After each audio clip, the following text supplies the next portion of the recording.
Hello Paranormal M channel friends. Where are you watching from right now? Drop a comment below and let me know. How's everyone doing? Thanks so much for sharing your paranormal experiences with us. We truly appreciate it. Don't forget to subscribe and turn on notifications so we can listen to even more stories together. Now, grab your headphones, switch on your nightlight, and let's get started. Good night. So I was maybe 5 or 6 when this happened.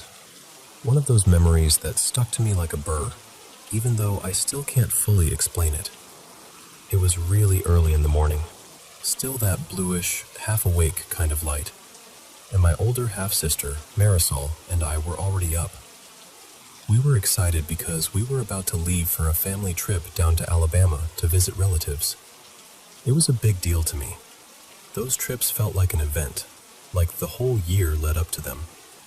And that year felt extra special because Marisol was coming with us. Usually, she spent most of her summers with her dad, so she didn't always get to be part of the trip. But this time she was going, and we were both buzzing about it, talking too fast, bouncing from one thought to another. Just that kid energy where sleep doesn't matter if something fun is about to happen. At some point, Marisol started talking about her grandmother who had died not long before.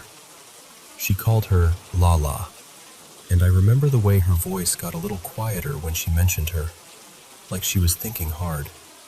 She said something like, "Do you think she's still around? Like, watching out for me?" Then Marisol got this idea, almost playful, like it was a game.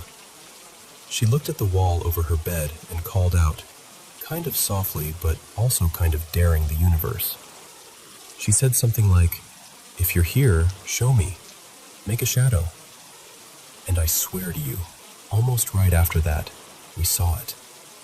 On the wall above her bed, a shadow appeared that looked like a head. Not a whole person, just a head shape. Dark and clear enough that it made both of us freeze. My stomach did that weird drop feeling, because even though we were curious, we did not expect anything to actually happen. We just stared. I remember my heart thudding so loud it felt like it filled the room. And then, a few seconds later, it got even stranger. On the far left side of the same wall, another shadow showed up. This one shaped like a full person. But it wasn't the same kind of dark. It had this lighter, warm tint to it, like it was mixed with the sunrise coming through the window, almost amber. And it moved. Not like someone walking normally either. The best way I can describe it is like a slow, exaggerated running pose. Arms bent, legs stretched like mid-stride, like a person caught in a dramatic jog, but looping through the motion at a weird, unhurried pace. Marisol and I just watched it, completely silent, like if we spoke too loud it would notice us. And then it was gone. Just gone. Like someone switched it off. That's when I broke. I started crying. Full-on, little kid terrified crying. And Marisol immediately got serious, like she regretted the whole idea. She turned toward the wall and said, "Okay, stop. You're scaring her. Please stop." And after she said that, nothing else happened. No more shadows. No movement. Just the wall, the morning light, the two of us breathing too fast. I've told people about this before, and the most common explanation I hear is, maybe it was a dream. And I get why people say that. I really do. But here's the thing. This memory has always felt like a normal memory. Like the same category as remembering the smell of a room or the pattern on a blanket. And I had plenty of nightmares as a kid, and I remember those as nightmares. They had that specific, surreal, wrong texture that dreams have. I asked Marisol about it years later, and she said she didn't remember it happening at all. But then she explained she doesn't remember a lot of her childhood, because she was going through a really hard time back then, and blocked out huge chunks of it. What did make my skin prickle a little was that she also said, "Honestly, That sounds like something I would have done. Like calling out to someone who passed away and asking for a sign. She's always been the type to poke at paranormal stuff just to see what happens. Like it's fascinating to her, like experimenting. And me? I've always been the skeptical one. I want a reasonable explanation. I've tried to pick it apart from every angle. Light from the window, something outside moving, our eyes playing tricks, kid imagination, dream logic bleeding into waking life. But what I keep circling back to is the physical setup. Marisol was sitting right there on the bed, and the first shadow, the head, showed up above her. Then the full body shadow appeared way off to the other side of the wall, and I could see Marisol the entire time. She wasn't doing anything that could have caused that. So I'm left with this one stubborn little moment from childhood that doesn't neatly fit in any box. And I think that's why it still sticks with me.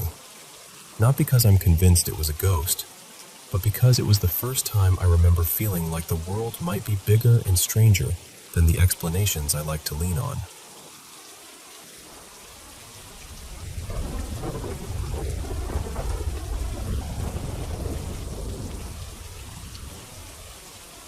So here's where I'm at right now. I'm in this weird in-between season of my life. I'm selling my place, getting ready to move halfway across the country for work, and until everything lines up, I'm staying with my dad, back in my childhood home. And I need you to understand something about this house right away. My dad is basically the only person who has lived here for any real stretch of time and not had something happen. It's almost funny, if it wasn't so unsettling. Like the house just decided, nah, you're fine, and saved all its weirdness for everyone else. Because other people who don't know each other, people who've never compared notes, they've described the same thing without being prompted. More than once, different visitors have mentioned seeing a woman standing in the kitchen. Same general look, same presence, same spot. Except, there's no woman. There's never been a woman. My brother Miles, who is aggressively skeptical, like the kind of guy who would argue with a candle about whether it's allowed to flicker, had something come flying out of the kitchen one night. Not a shadow, not a draft, something with weight. It slammed into him hard enough to throw him off balance, and then it just vanished into the dining room like it was late for an appointment. My mom had her own run-ins when she lived here. She swore she saw objects physically moving on their own. And there's this one story she told me that I still can't quite shake. Right after she gave birth to me, she was on medication, and the pills kept disappearing. Just gone. Over and over. No explanation. Then one morning, she woke up and watched it happen in real time. She saw one pill on the bedside table stand up on its side, like someone pinched it and lifted it. And it rolled. Except it didn't roll normally. It rolled off the edge, changed direction like it had a mind of its own, and went underneath the table. So she got down on the floor and looked, and under there, like some sick little stash, was a whole cache of the medication that had been missing, all tucked away like something had been collecting it. And my own experiences.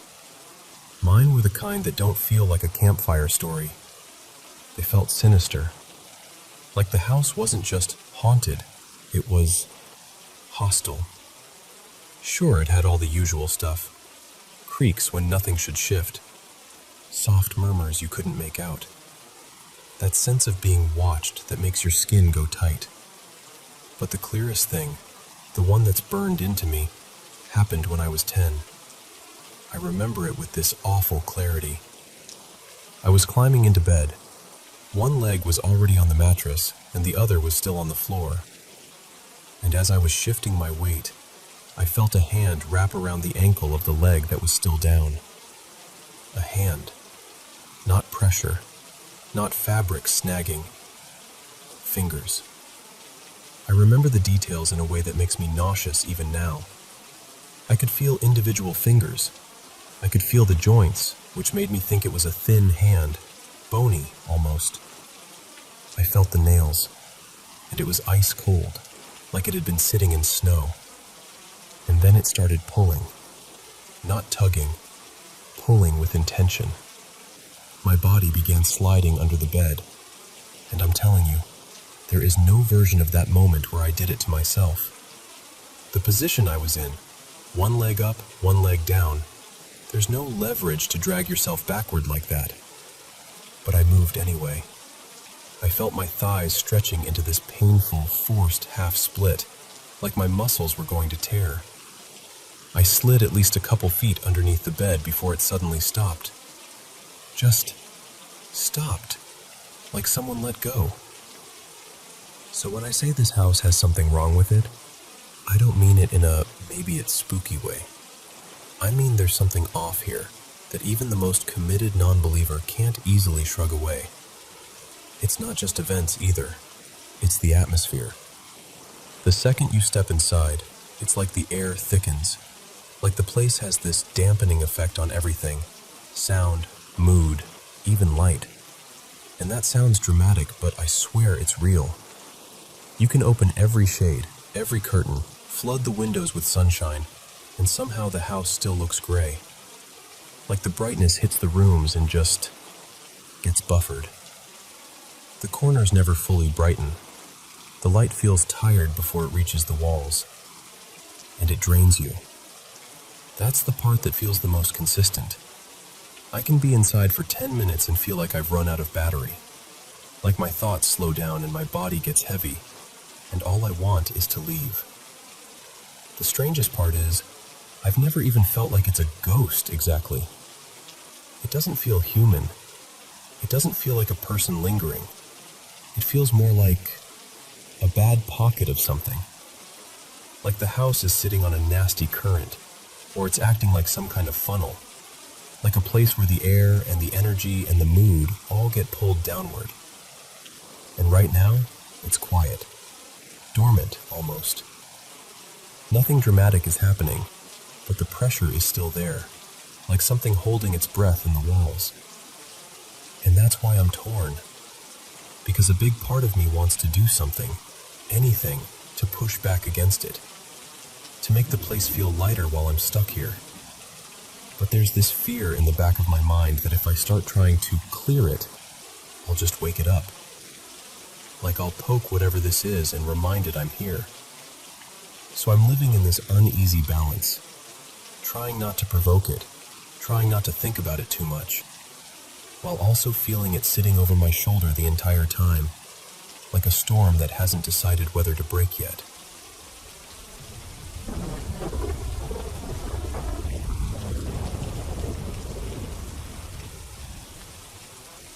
So, I want to take you back to a night that should have been completely normal. I went to bed like always, nothing on my mind, nothing weird in the air. And then I woke up in the middle of the night. It was 3:07 a.m. exactly.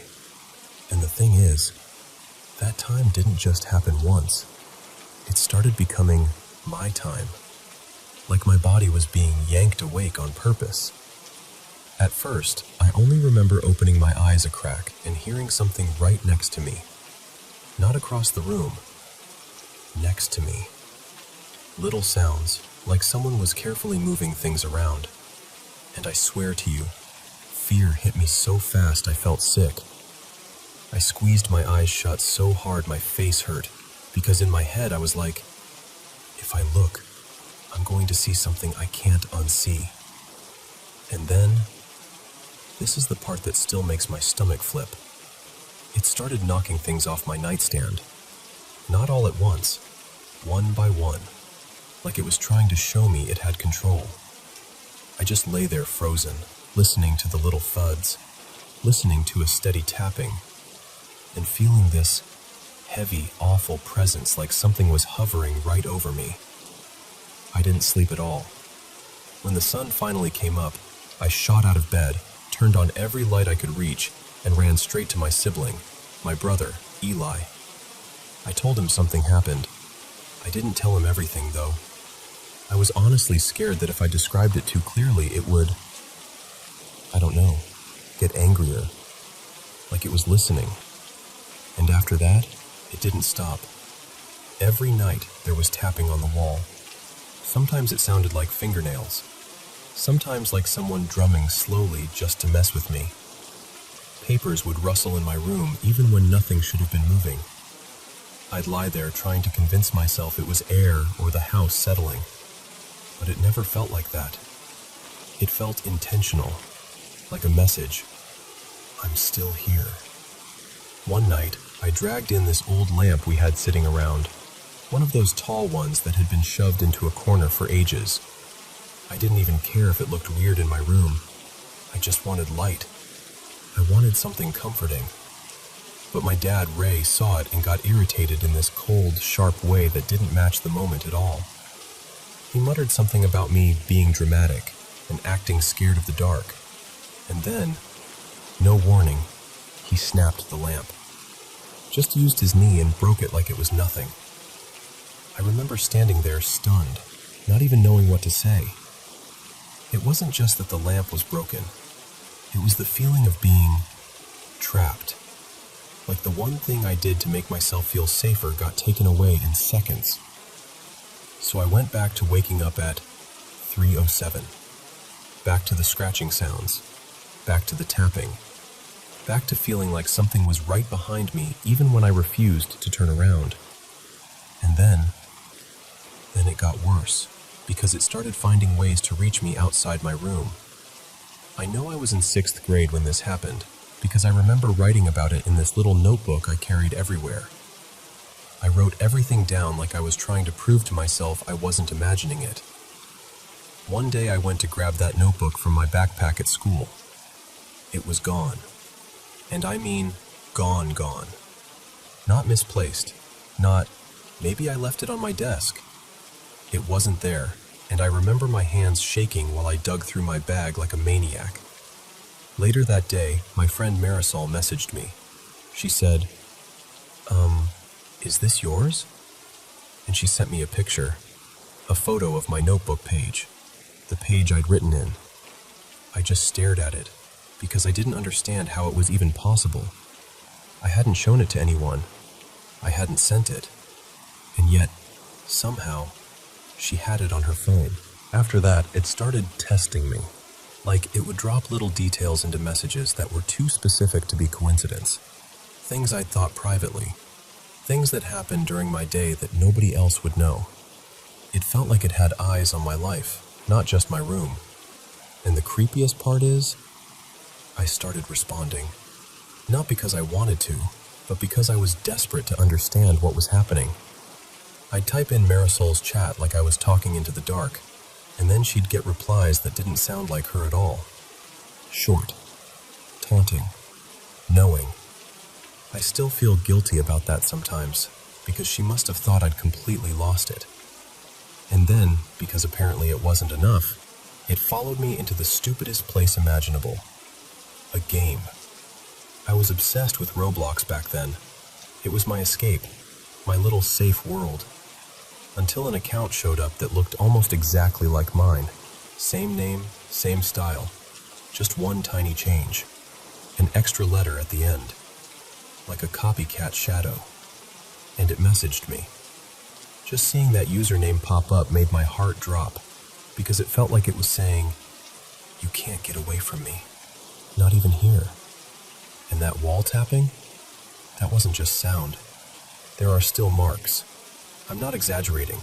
There are faint scratch lines on the wall that never fully disappeared, like something dragged across it over and over. Proof I didn't just dream it. It also loved moving my stuff. I'd leave something on my dresser, like a bracelet or a hair clip, and later it would be somewhere else. Not just slightly shifted, like fully relocated.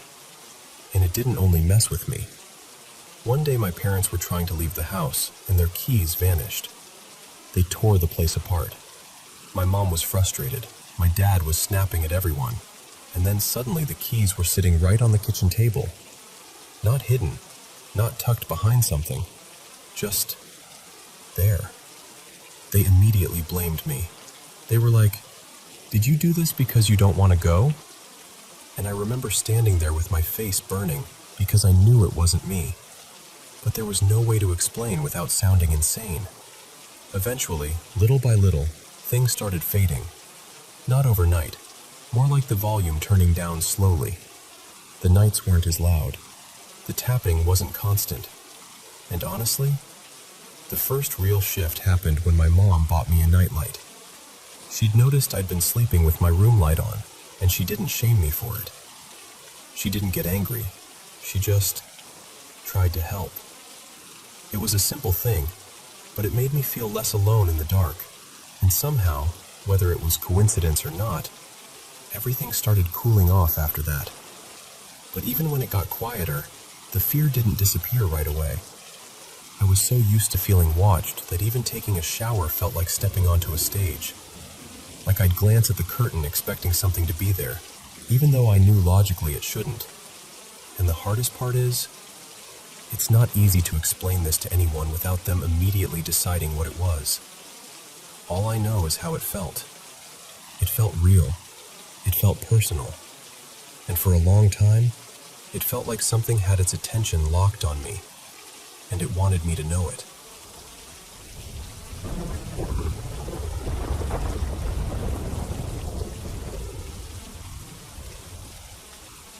I need to tell you about this place I keep going to when I'm asleep, because it's not just a dream at this point. It's been years, like years. And every time I end up there, it feels like I've been dropped back into a world that already remembers me. So, I've had disturbing dreams for a long time, since I was a teenager. I'm in my mid-20s now, and they still come. They're always intense, like I'm living someone else's life for the night, and they almost always involve drugs showing up somehow, and me getting dragged into these situations where I'm one wrong move away from dying. And there's always this same man. I'll call him Elias, because that's not his real name. Honestly, I don't even know if he has a real name, but he has this familiar face that never changes. He first started showing up when I was about 16, and he's still there now, like he's been waiting at the edge of my life the whole time. He doesn't act like a villain. It's the opposite. He's warning me every time. Sometimes he appears in the basement of this massive hotel, like he's just standing there in the dim light, calm as anything, while my stomach is doing flips. Other times he's sitting on a bench outside some corner store I've been to 100 times in that dream city. And when he talks, it's not dramatic. It's almost tired, like he's said the same line too many times. Don't go that way. Don't take anything from them. Not tonight. And I hate how much I trust him, because I don't even understand why I do. The city itself, it's hard to explain without sounding ridiculous. It feels post-apocalyptic, but not in the movie way. More like the world ended politely. Like people kept going after something broke and never got repaired. The streets are familiar but wrong. The sky always looks kind of bruised, and there's this constant sense that something terrible is happening just out of sight. Sometimes I'm walking on the outer edge of it, like the city thins out into nothing. I'll be barefoot, always barefoot, and I won't know where I'm going, just stumbling along broken pavement, trying to pretend it's normal. And then I end up at this house. It looks ordinary at first, just a house in the middle of nowhere, like it got placed there by accident. But once you're inside, it's impossible. It has more rooms than it should, doors where there weren't doors before, hallways that feel like they rearrange when you're not looking. There are hidden tunnels, little service corridors, and this part makes me sound insane. There's even a restaurant inside it that I keep going to, like it's my comfort spot. But I don't actually feel safe there, because bad things have happened there. In one dream, I was kidnapped from that house, pulled away so fast I didn't even get to scream. In another, I was lying in what I thought was my room, and someone just walked in through a doorway that didn't exist the last time I looked, like the house had made a new entrance for them. And the owners, This elderly couple, I'll call them Marion and Howard, they're always off. Sometimes they're sweet, overly welcoming, like they're proud I came back. Sometimes they vanish completely, like the house is running itself. And for some reason, the place is constantly hosting events, like ghost tours, people with flashlights and pamphlets walking through my nightmare house like it's entertainment. But the scariest place in the whole city isn't the house. It's the waiting room. There are always people there. A lot of them. And nobody looks okay.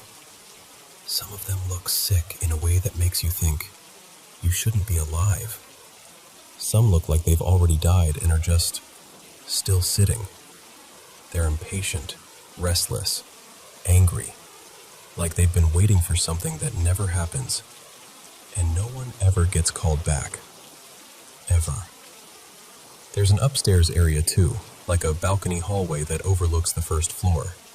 And every time I'm there, I'm terrified of what's on the second level. It's not one specific thing. It's the feeling. Like the air is contaminated. Like if I go up there, I'll be seen. In some dreams, there are vicious dogs, huge, tense, ready to tear into anything that moves. In other dreams, it's people with guns, posted in corners like they're guarding something.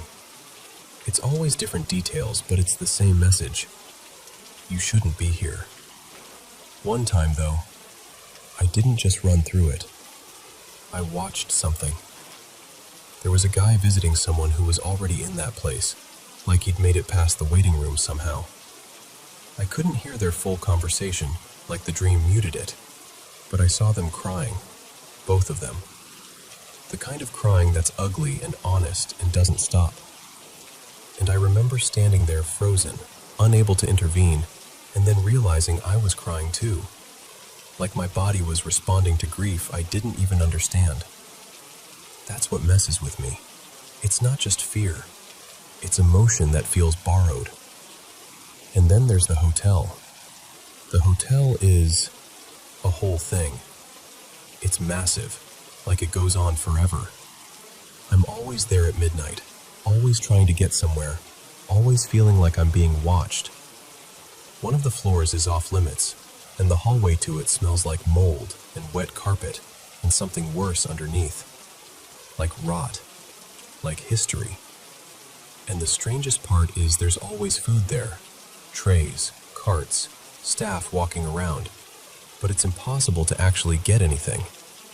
Every time I try, something blocks me. A door locks. A person turns away. A hallway becomes the wrong hallway. It's like the hotel is teasing me with normal life, but won't let me touch it. And in this city, people are constantly offering me drugs. Like it's as casual as offering gum. Someone will press something into my hand and I'll assume it's weed, or mushrooms, or something that makes sense. And then I look down and realize it's these weird black pills. Too dark, too smooth, almost unnatural. And everyone else takes them like it's nothing, like it's just part of being there. But when I take them, it always goes wrong. The sensation in the dream shifts. The fear spikes. Like my body is screaming, "That's not what you thought it was." Like I've been tricked. I've almost been shot in that city. I've been chased. I've been cornered. I've been grabbed by strangers who act like they've known me forever. There are places I recognize, even though I've never seen them awake. There are people who nod at me like I'm a regular, like I belong there. And that's when Elias shows up again, always at the moment things tip too far. Once I was staying in the hotel and there was this person living in a bathtub. I know how that sounds, but in the dream it was just true, like it was the most normal thing in the world. I'll call them Ren. Ren looked half feral, half gentle, like they'd been surviving in the plumbing for years. And that night, when a couple people tried to pull me out of my room, Ren appeared, silent, fast, and helped me escape.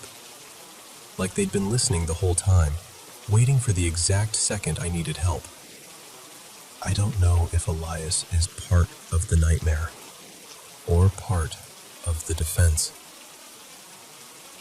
Because here's the thing, the city came first. I started dreaming about it before he ever showed up. And then, years later, suddenly he's there, steady, familiar, always warning me away from the worst choices. And when I try to tell people about any of this, they don't believe me. They say I was too young when it started to even know the things I describe. Like I couldn't possibly have invented certain details. Like my brain wouldn't have had the material yet. But I know what I remember. And I know what it feels like when I step back into that city and it greets me like I never left. Sometimes I wake up shaking, heart racing, like I barely made it out alive. And sometimes, this is the part I don't say out loud. I wake up with this weird, heavy gratitude. Like someone walked me to the edge of something awful, put a hand out, and kept me from going over. Like Elias. Like he's been doing it for years.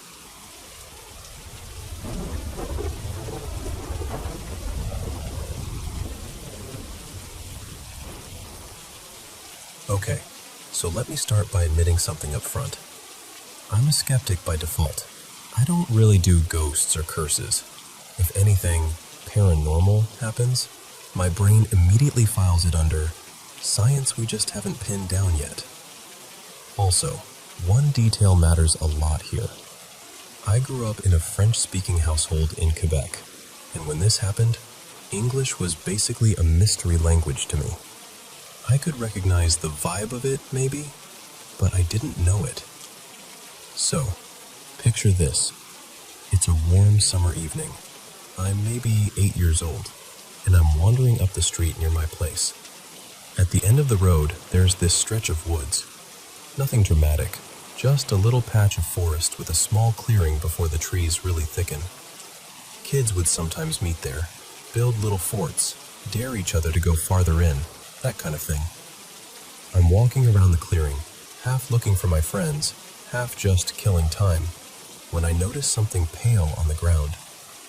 At first, I think it's a stick. Then I realize it's not a stick. It's a bone. Like, unmistakably a bone.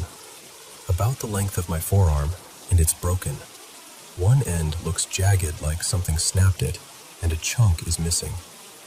My stomach does this tight little flip, but I still crouch down because kids are weird and curiosity is stronger than fear until it suddenly isn't. And right beside it, on the dirt, there's a single drop of blood. Just one. Not a smear, not a trail. One lonely drop, dark and glossy, like it fell from nowhere. Now, the normal thing would have been, nope, and sprint home like my life depended on it. But I didn't.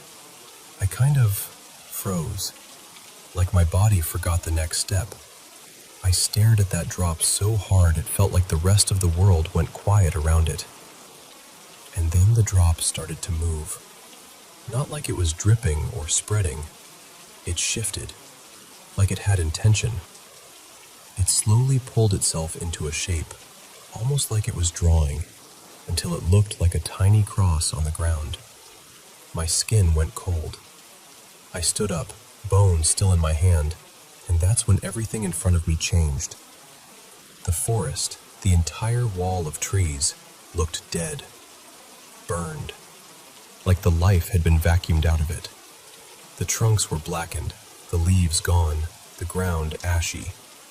And just past the first line of trees, there was this massive dome structure, like a rounded tent, the kind you'd see in disaster movies.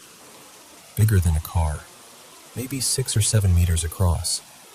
And there were 2 people in these bright white protective suits, full hazmat gear, faces hidden behind clear masks, walking around the dome like they were inspecting something.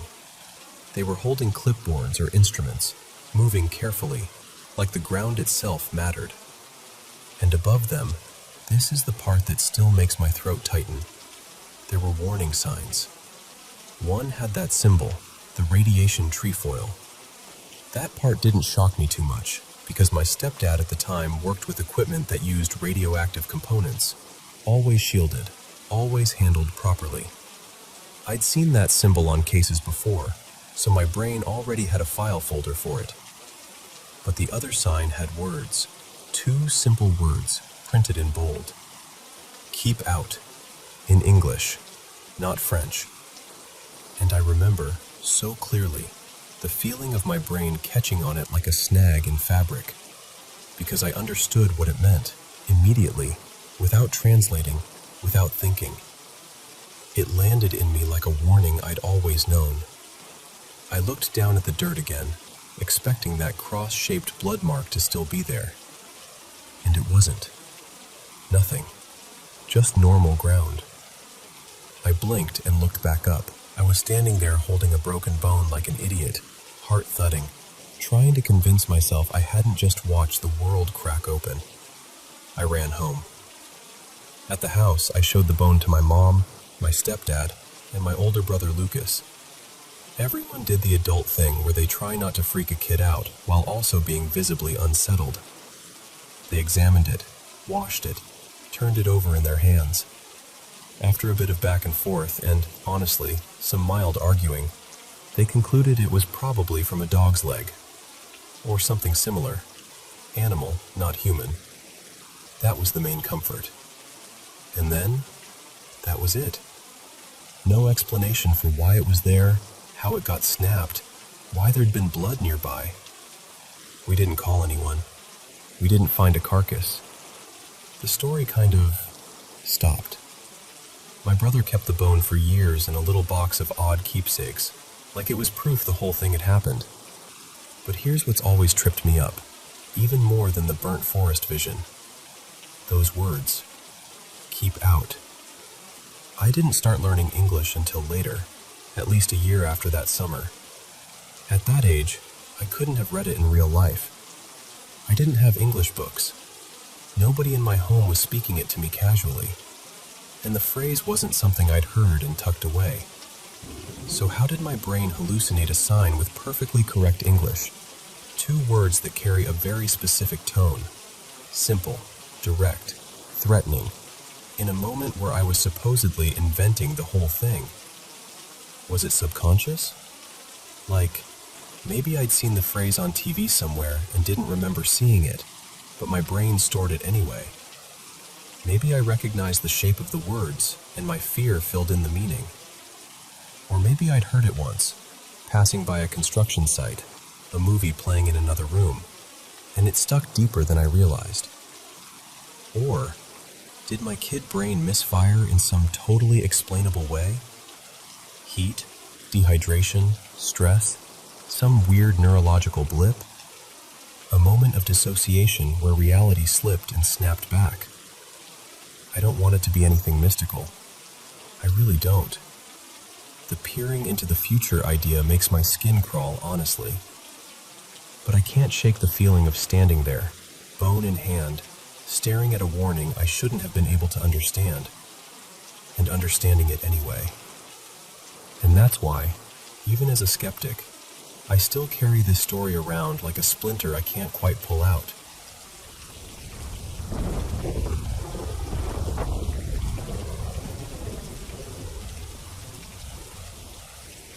Okay, so I'm just going to tell you this the way I tell a friend late at night, because that's honestly how it feels in my head. Like I'm trying to make sense of something that keeps slipping through my fingers. About 2 weeks ago, my house started doing this weird thing. And when I say my house, I mean my normal, boring family house. I live here with my family. We've got 2 dogs, and the place was built about 12 years ago. We've lived here forever with 0 paranormal drama. No cold spots, no creepy whispers, nothing. The vibe has always been completely ordinary.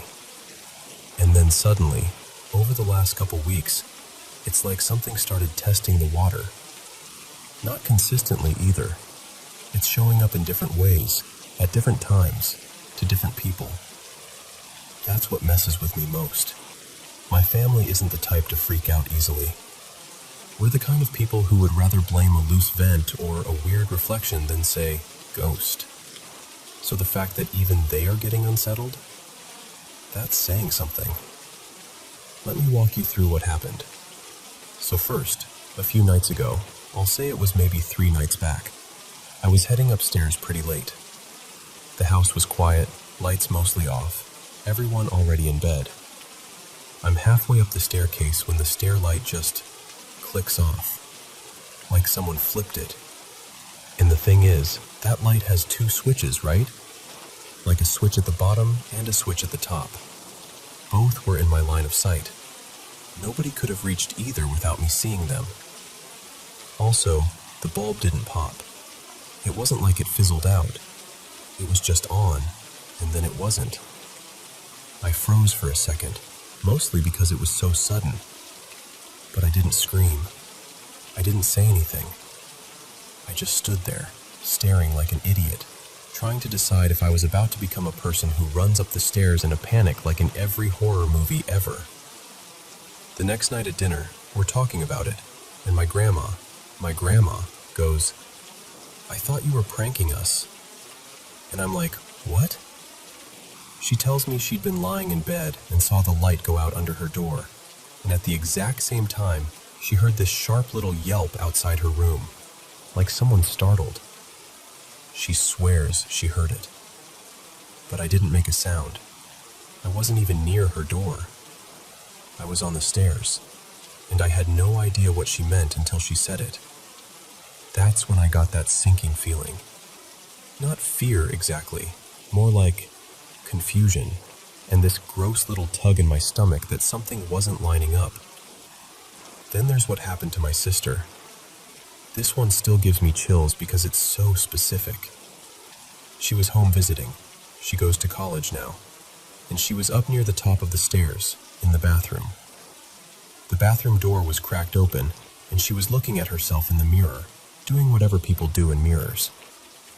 She hears someone running up the stairs, fast, and then one of our dogs scrambling after them, nails clicking, like a chase. She assumes it's one of us playing with the dog.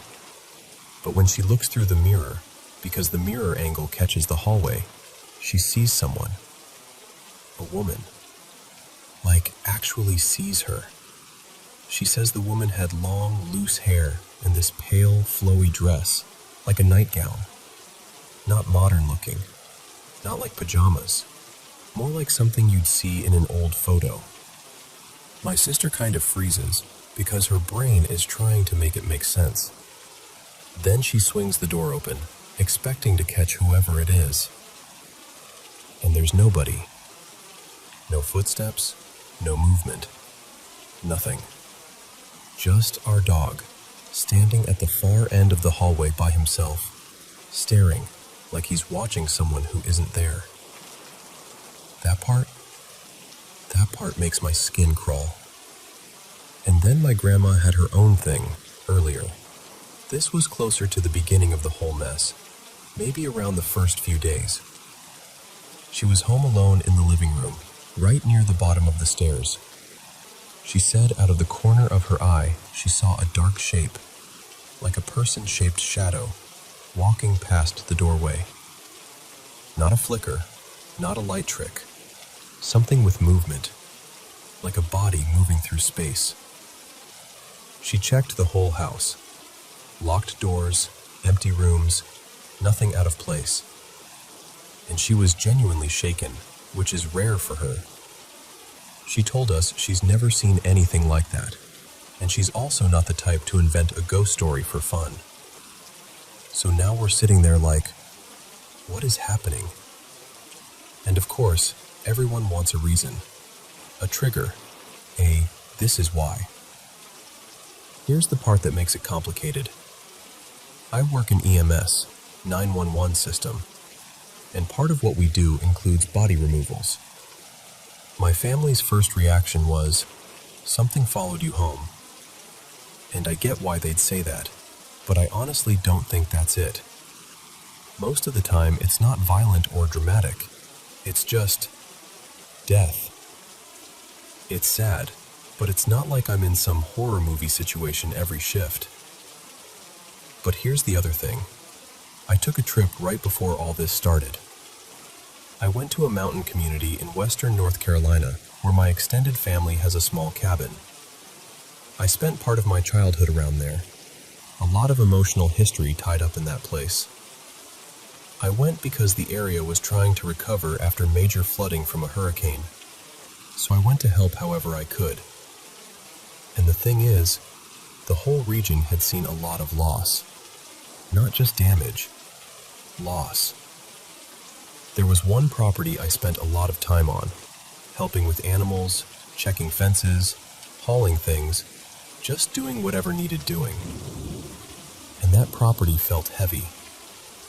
You know when you walk somewhere and your body just reacts before your mind catches up? Like the air feels thick? It reminded me of the feeling you get in places people call haunted. Old prisons, abandoned hospitals. I haven't been to one of those places in years, but the sensation was the same. Like something in your chest tightens, and you can't explain why. The property owner was sleeping in a barn for days after the flooding, completely spiraling. And I'm not saying this for shock. I'm saying it because it matters to the energy of the place. He had dogs. He tried to evacuate, but the evac team told him the dogs couldn't go, and he had a small window of time to handle it. And he shot them. Both of them. I can still feel how wrong that whole story sits in my bones. And while I was helping there, one of the horses died too. Colic. I found it. And if you've ever been around that kind of thing, the smell, the stillness, it stays with you. People in that area have also talked for years about seeing a woman in white. Like, it's a local thing. Stories that come up in casual conversation the way legends do.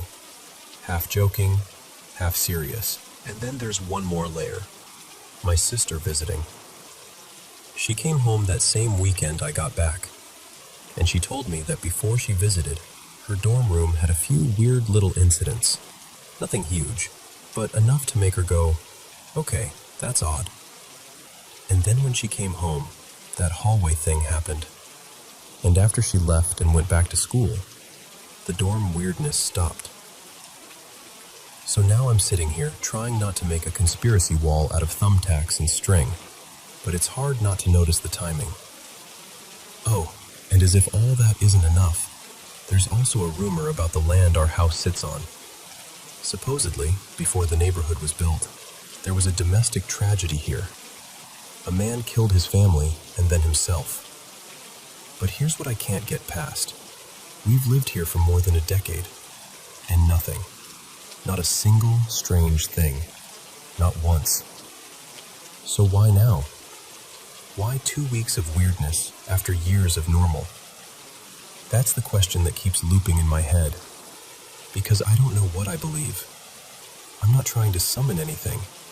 Nobody in this house plays with boards or tries to invite spirits or anything like that. We're not dabbling. We're just living our lives. And then suddenly the lights are going out. My grandma's hearing sounds that didn't happen. My sister's seeing someone who isn't there. And our dog is acting like he's tracking movement in empty space. And I keep asking myself if this is something that followed me, or something that woke up, or just a pile of coincidences that happen to be perfectly timed in the worst possible way. But I'll tell you what, whether it's paranormal or not, the house doesn't feel the same at night anymore. And that's the part I hate the most.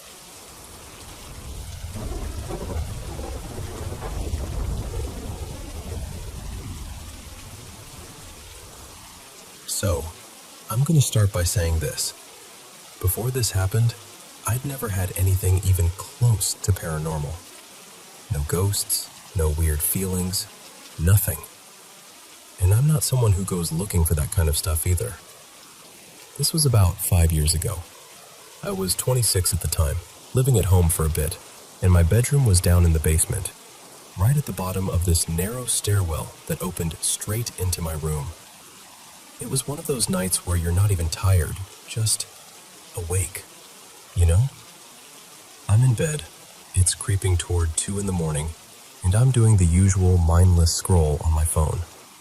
My cat back then, his name was Milo, was curled up between my legs, completely knocked out. Warm, heavy, dead to the world asleep. And then, out of nowhere, Milo snaps awake like someone flipped a switch.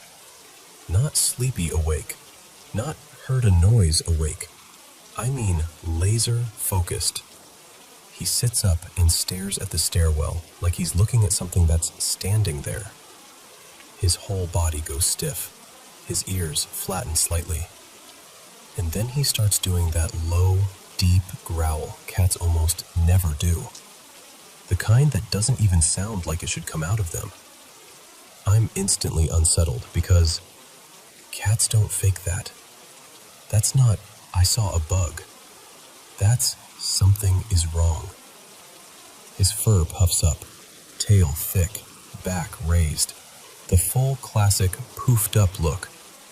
And while he's still facing the stairs, still growling, he starts backing up.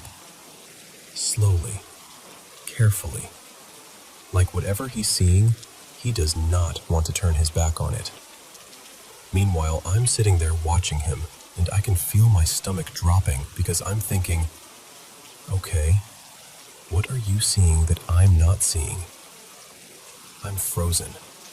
I'm not even breathing normally.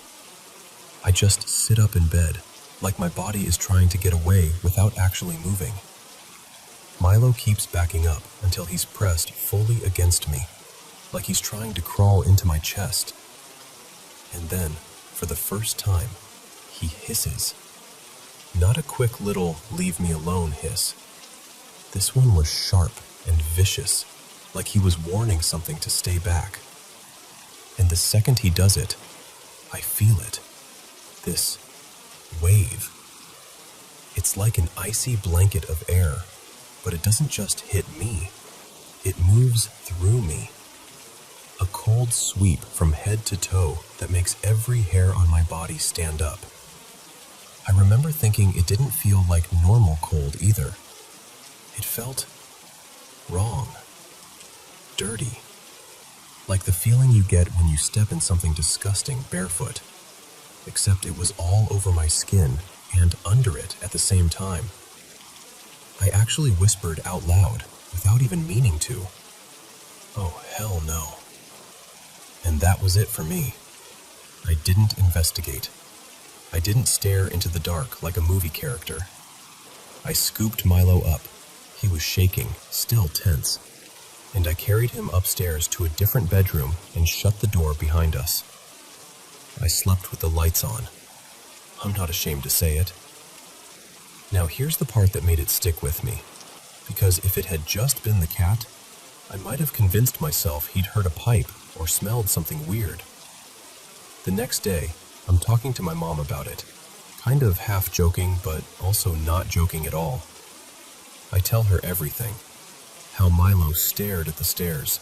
How he growled. How I felt that cold rush like something passed over me.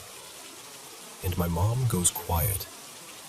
Then she tells me she hadn't mentioned it yet, but the day before, earlier that same evening, she'd been at a funeral for someone she knew through work. And on the drive home from the cemetery, she said she had this unmistakable feeling like she wasn't alone in the car. When she told me that, I swear my skin went cold again, because the timing lined up too perfectly. It wasn't just one weird moment. It felt like the same something, moving from one place to another looking for, I don't know, attention, heat, energy, a spot to land. Later that day, we didn't mess around. We opened windows, burned sage, said prayers, whatever you want to call it.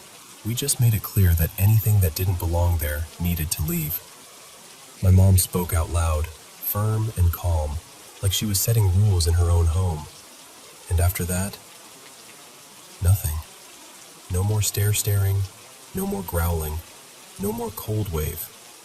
But I'll tell you what, ever since that night, I don't look at reality the same way. I don't act like I have answers, but I also don't shrug everything off anymore. Because I know what I felt. And I know my cat wasn't reacting to my imagination. So yeah, say your prayers, eat your vegetables, and if your cat starts growling at an empty stairwell at 2 a.m, believe your cat.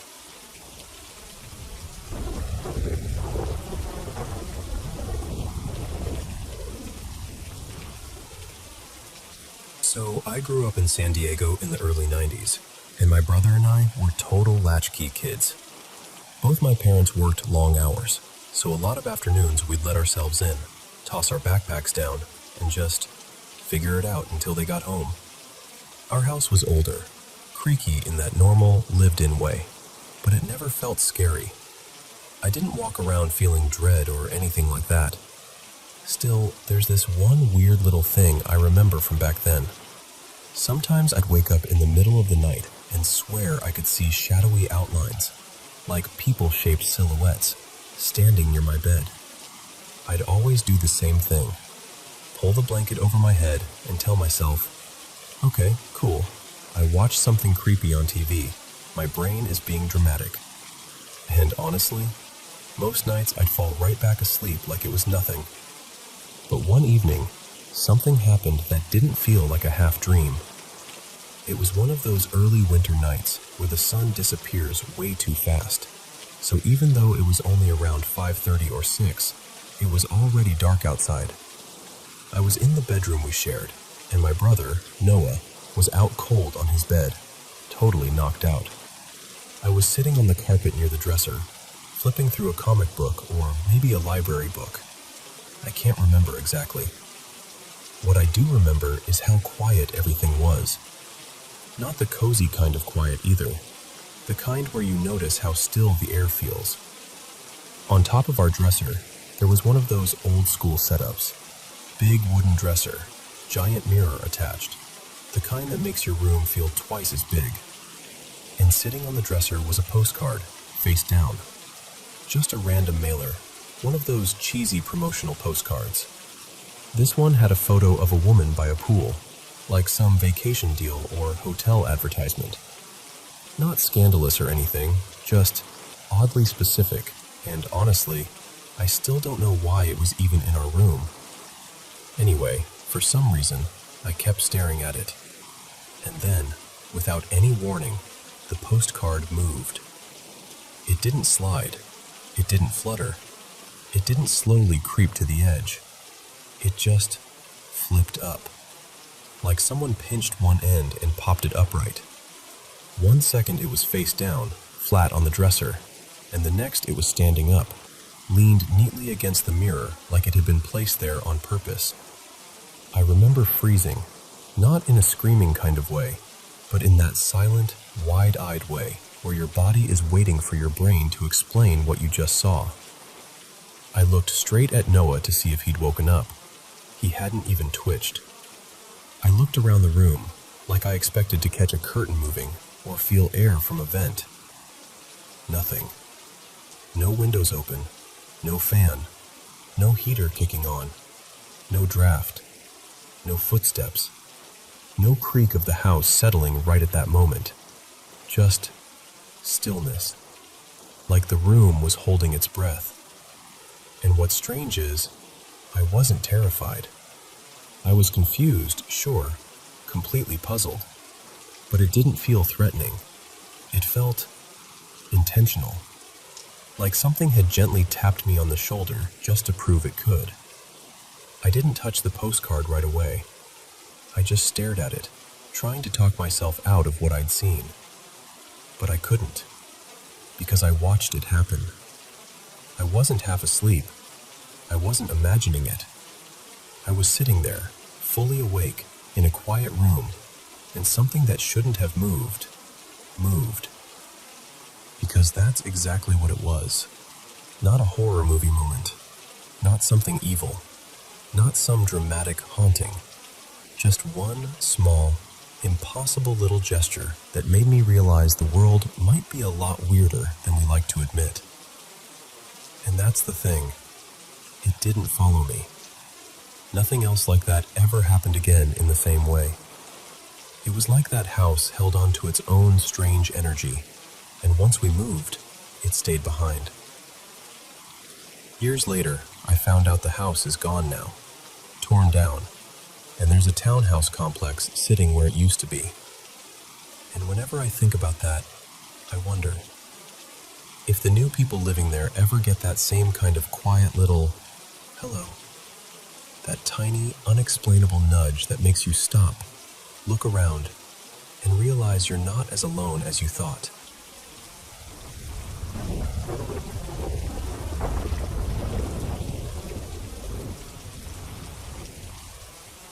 So, let me back up a little, because this didn't start out dramatic.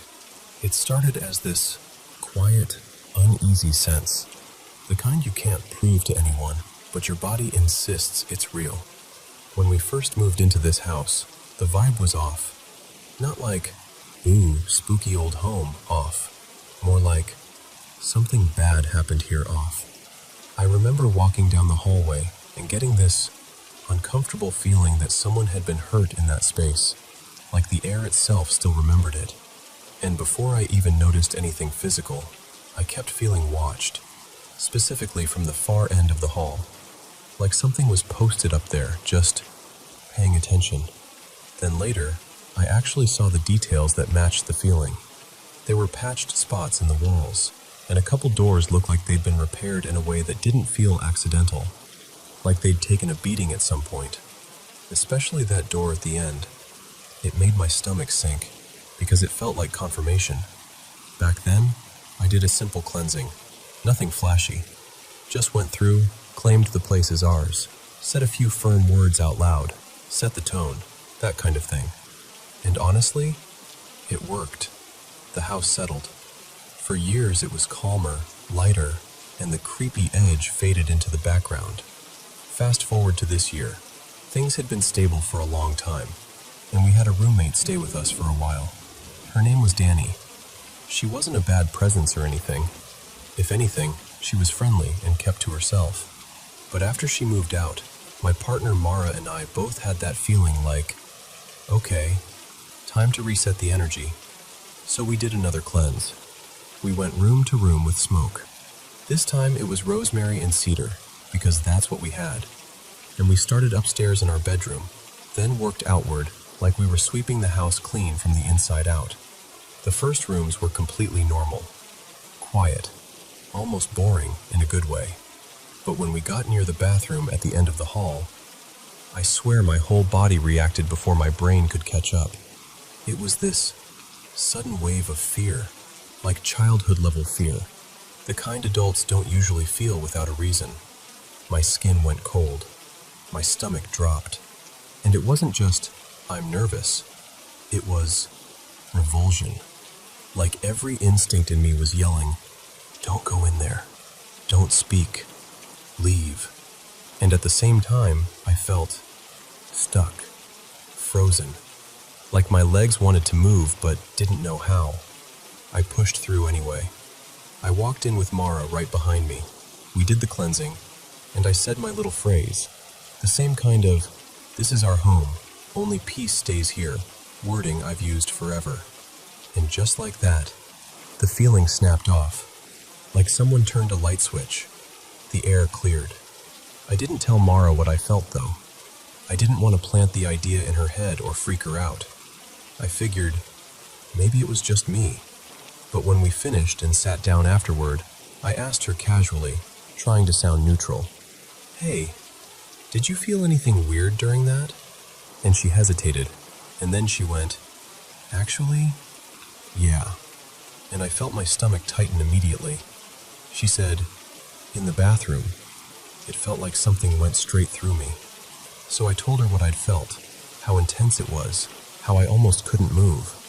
And then she got quiet and said she'd had this sudden, vivid mental image, like it had been dropped into her mind from nowhere, of a bathtub with a bloodied body in it. And listen, Mara does not talk like that. She's not dramatic. She doesn't go looking for scary stuff. So when she said it, it hit different. It gave me full-body chills. After that, things in the house ramped up over the next week in a way that felt personal. Then one night, after a particularly bad stretch of sleep, I woke up, and Mara woke up right after me, like we were linked. She told me she'd been having a scary dream, and even though it was hazy, she remembered one thing clearly. Something in the dream told her she had no idea how powerful it was. That made my blood run cold, because I'd already felt like I'd heard movement in the house before we even went to bed that night. So I got up, and I did what I do when I'm trying to reset the atmosphere. I spoke protections into the corners of the room, sprayed a little frankincense mist we keep around, and then I guided Mara through a protective visualization. Bright light, like a shield around her, steady breathing, grounding, the whole thing. She calmed down a little. And then, here's where it gets really strange. Right after that, as I was falling back asleep, I suddenly realized I wasn't in bed anymore. I was standing in the room. And the second I thought, wait, wasn't I just lying down? I would snap awake in bed. It happened again. Same thing. I'd wake up, standing somewhere else in the house, start to question it, and bam, I'd wake up for real. After a few rounds of this, I finally thought, okay, this is a lucid dream. If I'm going to be stuck in this loop, I might as well use it. So the next time it happened, I stayed calm and moved through the house. Slow, careful, like I was listening with more than my ears, and I could feel it. That same heavy, dark presence, exactly like the bathroom feeling, that overpowering pressure that makes you want to freeze. I followed it, and when it got so intense I could barely move or speak, I called in protection, like invoking guardians, whatever you want to call it. In the dream, it worked immediately. The pressure eased enough for me to breathe and keep going. I moved toward the back of the house, opened a door, and instead of outside, it led into this cozy little coffee shop. Warm lights, soft chatter, the smell of espresso, completely out of place, but weirdly comforting. Behind the counter was a barista, Elena, around my age, with this calm, grounded presence. The second she saw me, she smiled like she'd been expecting me and said, "Oh, you're here. We were just talking about you." And I can't explain it, but I knew she wasn't just a random dream character. There was something protective about her, like she was the kind of being that doesn't get rattled, the kind that stands between you and something dangerous. We talked briefly, and then I asked her directly about the presence in the house, what it was, why it felt like that. And she said, very clearly, like she was choosing the words carefully, "I am haunted by Rosias." The name hit my ears in a strange way, like it had extra letters in it that I couldn't quite see. It sounded almost like Rosius, but I had this distinct sense there was an E in the middle, like it mattered. And what stuck with me most was how she phrased it, like she was the one being haunted by it, not me, not the house, her. And right after she said that, it was like something grabbed me. I felt myself being yanked backward, like pulled through a tunnel, and I snapped awake in my bed, breathing hard. Afterward, I couldn't stop thinking about Danny, our former roommate. Not because I blame her, but because she was into witchy stuff too. She had this tarot deck, something edgy with a warning label, like it was meant to call in certain entities and not to be used lightly. I don't know what she did with it, and I genuinely don't think she meant harm, but it's hard not to connect dots when things shifted so sharply after she left. Since that night, Mara and I have been doing more grounding and protection, and the house has been calmer. Not perfect, but calmer. Like the volume got turned down. So that's where I'm at. It's not like I'm trying to invite chaos into my life. I just want my home to feel like mine again. And I can't shake the feeling that whatever this is, it doesn't like us noticing it.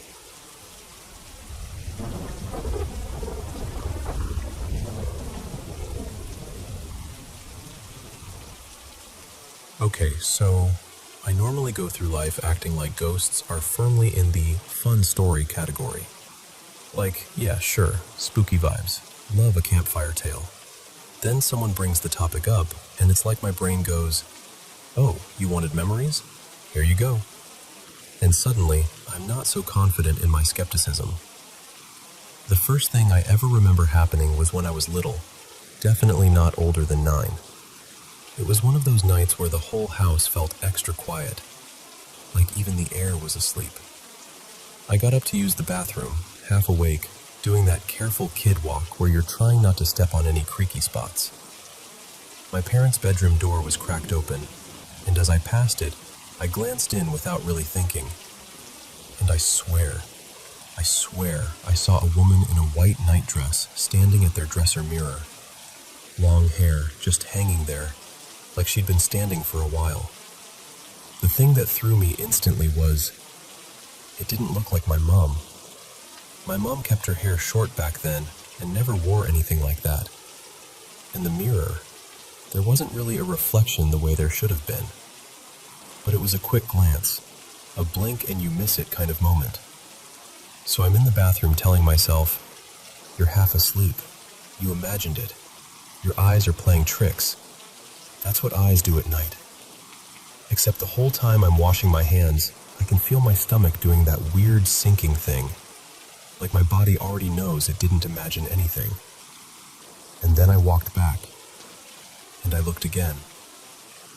And she was still there, except now she wasn't standing in front of the mirror. She was standing on the other side of it, like as if the mirror was a doorway. And she was on the far side, facing out, facing me. No one was in front of the dresser at all, just her, where a reflection would be, staring directly into the room. I didn't do the brave kid thing. I did the very unbrave kid thing. I ran. I sprinted back to my room and I screamed so hard my throat hurt. I dove under my blanket like it could protect me from, I don't know, physics? Spirits? Mirrors? I stayed under there trembling until my mom came rushing in. When I told her, she did that parent thing where she tried to make her voice gentle and normal. "It's nothing, sweetheart, you were dreaming." But I could tell she was unsettled too. Like she didn't want to go near their bedroom right away. And after that, I avoided mirrors for ages, like years. If I had to pass one at night, I would look anywhere but at it. Then there was another one. This time I was older, and it was Christmas Eve. The house was warm and bright, you know, that cozy holiday feeling, which honestly makes it creepier, because it wasn't like some abandoned, haunted place. It was just home. I stepped into the hallway and I saw a hand. Just a hand. No arm. No person. A pale hand wearing this chunky ring with a dark red stone, like a garnet or a ruby, resting on the banister. And it wasn't plopped there like someone had left it. It was moving, gliding along the banister the way someone's hand does when they walk up the stairs slowly, trailing their fingers along the wood. I froze so completely I felt locked into the floor. I just watched it, helpless, while it kept going up, sliding along the rail like it had somewhere to be. And I followed it with my eyes all the way until it disappeared around the curve where you can't see the top from the hallway. And I still didn't move. I couldn't. It was like my brain had pulled the emergency brake. And then there's the one I don't remember personally, but my family has told me enough times it feels like it belongs to me anyway. Apparently I was 3, and we'd gone to visit my granddad's grave not long after he'd been buried. It was our first time going, and everyone was emotional, quiet, doing the slow walk between headstones. My mom says I was holding her hand, and suddenly I asked, really casually, if we could go say hello to Granddad. They did the gentle explaining, "Oh, love, he's not here anymore," that kind of thing. But apparently I pointed toward the far back corner of the graveyard and said, very matter of fact, "Yes, he is. He's over there." And then I traced something with my finger like I was watching someone move, like I was following a person no one else could see. And after a moment I just went, "Oh, never mind. He's gone now." Everyone swears there was no one else there, just us. No visitor to confuse things, no passerby, nothing. So yeah, those are my little greatest hits of maybe ghosts are real and my brain is lying to me for comfort. And none of it felt angry, if that makes sense. It was scary, absolutely. Terrifying even, but not like something was trying to hurt me. More like something sharing space with us for a moment. And honestly, if my granddad really did come by to check on us, and I was the only one who could see him, that part is kind of sweet. Still freaky. Still makes my skin prickle when I think about it. But sweet. In a please don't ever do that again sort of way.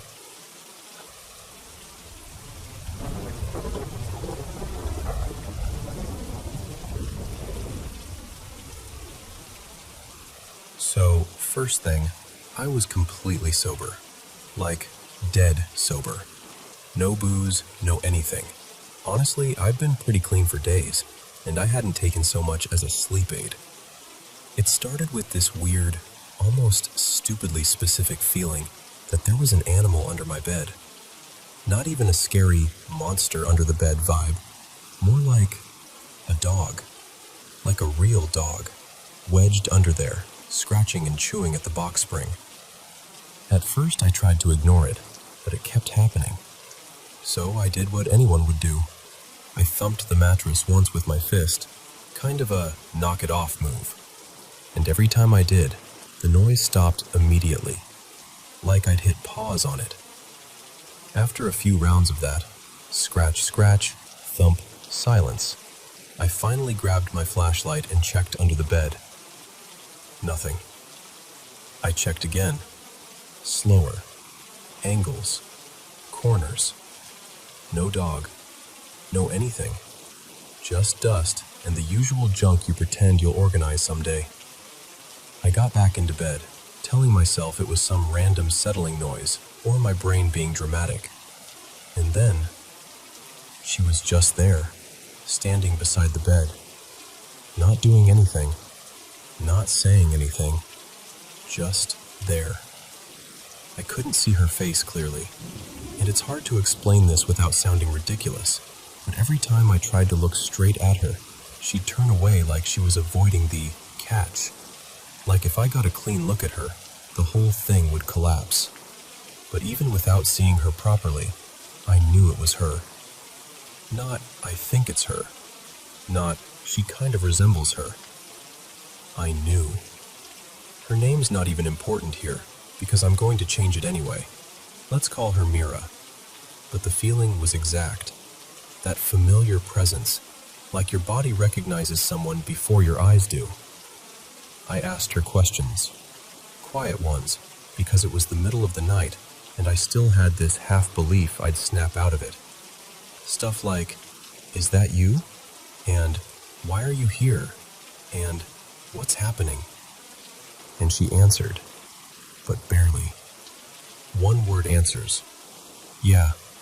No. Later." If I tried to get details, if I asked her to explain, she wouldn't. It wasn't hostile. More like she couldn't, or didn't want to, or it wasn't allowed. At one point I asked, "Can you come closer?" And she said something like, "I can't." And then I said, "Can you touch me?" She didn't even hesitate. Just, no.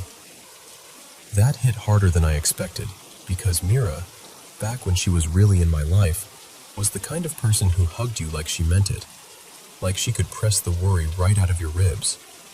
So hearing no made my chest do that tight, sinking thing.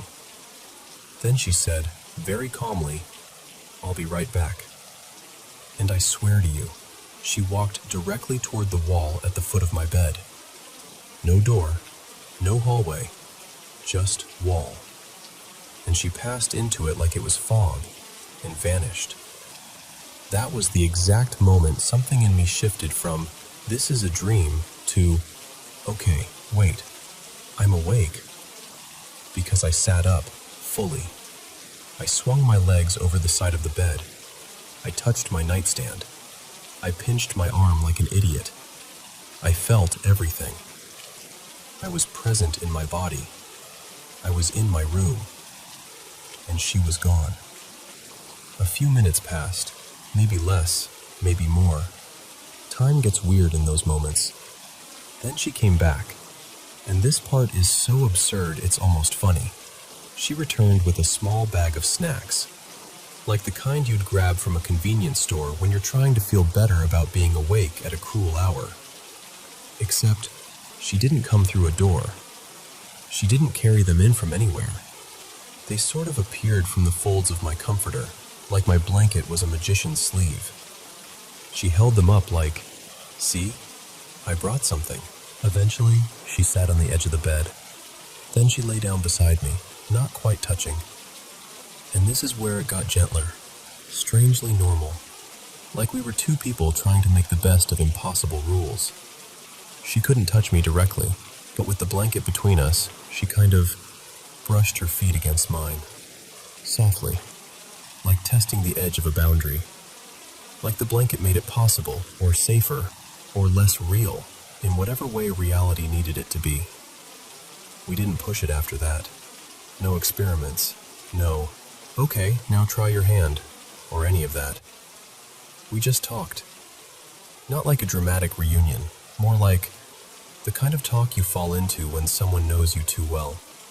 The kind where you don't have to perform, where silence doesn't feel like punishment. And the whole time I had this feeling in my chest that I hadn't felt in years, like an old connection lighting up again. Not nostalgia exactly, something deeper. Like my body remembered the shape of that bond and just resumed it. For context, and I'll keep this vague on purpose, Mira and I had the kind of connection people call soulmate when they don't know what else to call it. Not because it was perfect, but because it felt undeniable. It ended because life got messy in a way neither of us could fix, not because we stopped caring. So having her there, in my room, in that quiet hour, it didn't feel like meeting a stranger. It felt like recognizing a frequency. Around 5 in the morning, right when the dark outside starts thinning, right when you can feel the night losing its grip, she sat up and said something like, "I have to go." Then she walked into my bathroom. And this is where the room turned into a glitch. She stepped forward like she was climbing stairs, except there were no stairs. No ladder, no attic access, no ceiling hatch, just empty bathroom air. But she climbed anyway, as if there was a staircase only she could see. She went up, out of sight. Then she came back down once, maybe twice. Each time she stood silently near my bed, almost like she was waiting for something to finish, like stretching before a long trip, or pausing because she didn't want to leave yet. I tried to look directly at her when she did that, and every time I did, she would thin out. Not disappear instantly, but fade, like my attention itself broke whatever kept her here. So I watched from the corner of my vision, like you do with a shy animal you don't want to spook. Finally, she went up the invisible stairs again, and this time, she didn't come back. I waited. Then I got up and went into the bathroom, because some part of me needed to confirm something with my own eyes. No hole in the ceiling, no hidden door, no attic stairs, no draft, nothing. Just my normal, boring bathroom. And I stood there, staring up like an idiot, feeling this mix of warmth and dread and longing I can't quite translate. Because it wasn't just what happened, it was how it felt. I felt her. I felt that old, powerful connection snap back into place like it had been waiting somewhere behind the walls of my life. And I don't know what to do with that. So yeah, now I'm left with the questions everyone would ask. Was I sleep deprived and half dreaming? Was it some kind of lucid state that convinced me I was awake? Am I so lonely my brain is building comfort out of thin air?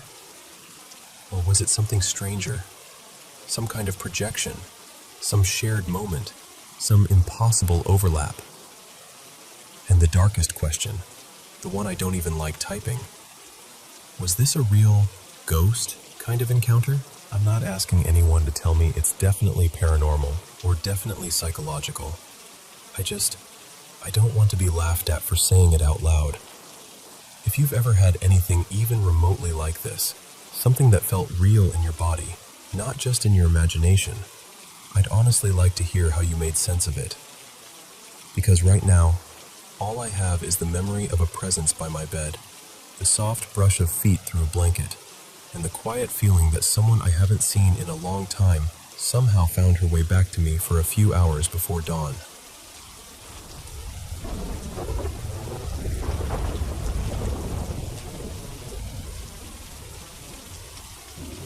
So, I want to tell you about something that happened this week, and I'm still not totally sure what to make of it. On Tuesday, my great-aunt Mireille passed away in her sleep. She was 78. It was completely unexpected, and it hit our family hard, especially that whole side of the family, because she was the one who held everyone together. You know those people who feel like the center of a family? That was her. Mireille was deeply involved in her church here in Luxembourg. She sang in the local choir for years, faithful, consistent, always showing up. And she always loved hearing me sing too.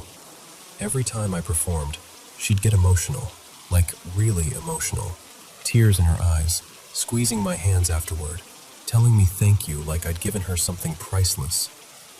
And as a singer, that kind of reaction can be weirdly hard to process. Because in my head I'm thinking, it's just my voice. How is this affecting you that much? I don't fully understand it. But I've always respected it, because it was so sincere. She meant it. When she died, her kids, my cousins, insisted I sing at the funeral. They didn't even frame it as a question. It was just, you're singing for her. And honestly, I wanted to. It felt like a final gift I could offer. The funeral was this past Saturday, so on Thursday morning, I went to the church with my pianist, Noah, to rehearse. It's the same church Mireille sang in. Same altar, same pews, same familiar echo when you speak. We rehearsed for almost 2 hours, and the whole time it was just the two of us in there, completely alone. And I need you to understand this. The energy in the church was not creepy, not heavy, not eerie. It was calm. Quiet in a comforting way. If anything, it felt gentle, like the building itself was holding its breath. When we finished, we packed up our things and started walking toward the big main entrance doors. These doors are massive, tall, old, and seriously heavy. The handle is this thick, rusty metal that you have to pull down with real intention to open it. It's not one of those doors that moves easily. You feel it when it moves. Noah and I were just chatting, totally normal, casual conversation, while we walked. And right as I reached out my right hand, about to grab the handle moved. Not violently, not like a bang, just slow, down, and then back up again. Like someone on the other side was opening the door for us, or testing it, or starting to come in. And my first thought wasn't fear at all. I just assumed, oh, someone's there. So I instinctively stepped a little to the side, like you do when you're making room for someone to enter. I waited 1 second, 2 seconds. Nothing. So I pulled the door open myself, expecting to see someone walking in, and there was nobody. No footsteps, no person, no movement, just empty space outside. That's when I got confused. I turned around and asked Noah, "Did you see that?" But he'd been half a step behind me, and he hadn't been looking at the handle at the exact moment. He just blinked at me like, "See what?" So I tried to recreate it. I closed the door and opened it again, tried to gently move the handle the same way I'd seen it move. Slow down, slow up. and I couldn't. Because it's too heavy. If you move it, you hear it. It resists you. It doesn't glide. What I saw was smooth, deliberate, like a hand was on it. But when I tried to do it softly, I physically couldn't. Not without that loud metallic scrape. Noah and I kind of stared at each other. Then we laughed. Because what else do you do when something doesn't make sense? We shrugged it off and walked out. But I'll be honest with you, it stayed with me. And maybe that sounds ridiculous. Maybe it was air pressure. Maybe the building settled. Maybe it was just one of those strange, perfectly timed mechanical things. But I've never seen anything like that in my life. Only in movies. And it happened 4 days ago, right here in Luxembourg, in the same church where I was preparing to sing goodbye. So, I don't know. What do you think that was?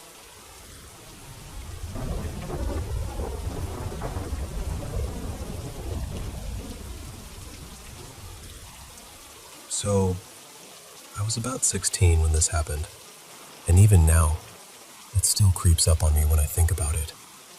I've always had this weird fear of dolls. Not like, oh, they're kind of creepy. I mean like, I genuinely hated being in the same room with them. But my older sister, well, Lena, she was the total opposite. She adored dolls, collected them, dressed them up, the whole thing. The worst one was this big princess doll. Pretty face, shiny hair, perfect little arms and legs, just sitting there, looking innocent like it wasn't plotting something. In our house, we had this tall mirror in one of the first-floor bedrooms. The mirror had this wide shelf built into the top, like a display ledge for toys and random stuff. It sat right next to a big double bed, and Lena had decided that the princess doll belonged up there, perched on the ledge like a tiny queen, overlooking the room. And I should mention, our house was huge. Like, the kind of place where footsteps echo even when nobody's trying to be creepy. Each floor had a bunch of rooms, enough that if you were alone, it could feel a little too quiet. One week, my family had to go visit relatives for a couple of days. My parents left with my brother and Lena, and I stayed behind because I had exams. Honestly, I didn't even mind.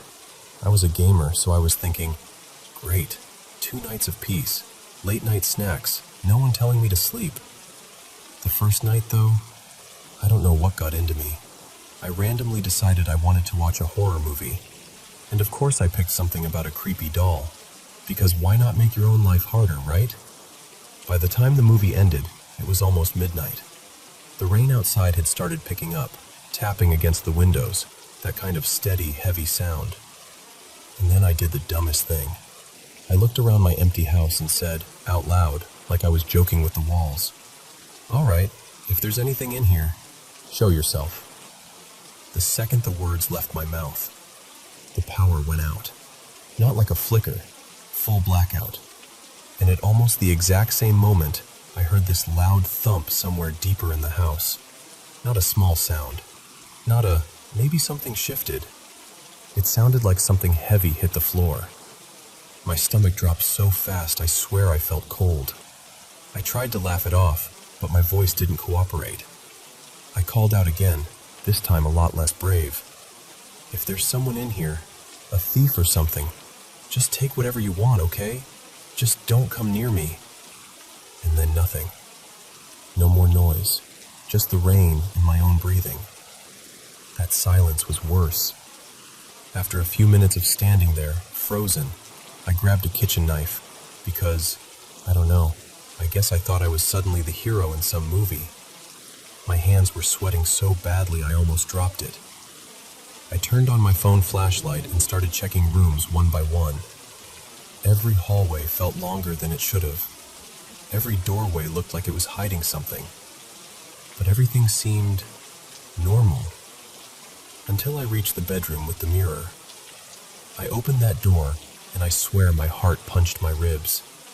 Because that doll, Lena's princess doll that I hated, wasn't on the mirror ledge anymore. That ledge was empty. And for a second, my brain just refused to understand what I was seeing. Like it was buffering. Like "No, that's wrong. That's not what's supposed to be there." Then it hit me all at once, and I let out this scream I didn't even recognize as mine. I backed up so fast I almost tripped, and I ran into another room and just stood there, shaking, trying not to panic. I just watched a horror movie. The power went out right after I challenged the house. There was a loud crash, and now the doll is gone. I forced myself to breathe, and after a minute, or maybe 10, I honestly don't know, I went back. Knife still in my hand, phone light shaking all over the walls. I stepped inside and scanned the room, and there it was. The doll was sitting on the floor right beneath the mirror, like it had simply fallen off the ledge. Which should have been comforting, right? Except, it didn't look like it had fallen naturally. It was sitting too neatly, upright, facing out, like it had landed on purpose. I told myself I was overthinking it. I picked it up with 2 fingers like it was contaminated, set it back on top of the mirror, and, this is the part that makes me feel ridiculous, I actually mumbled, sorry, okay? Like I was apologizing to a doll. And as I turned to leave, I caught movement in the corner of my eye. Just a tiny shift. It looked like the doll's head angled slightly, and one of its hands twitched, just a little. I froze. My brain immediately tried to rescue me. It's the wind. The window's open. Air pressure. You're tired. Your imagination. But my body didn't care about logic. Every hair on my arms stood up. I backed out of the room without turning my back to it, shut the door, and I didn't go near that mirror again for the rest of the night. Even now, years later, I can tell you exactly how that room looked in my phone flashlight, and exactly what it felt like to see that doll sitting there like it had been waiting for me. And honestly, I still don't like dolls. Not even a little.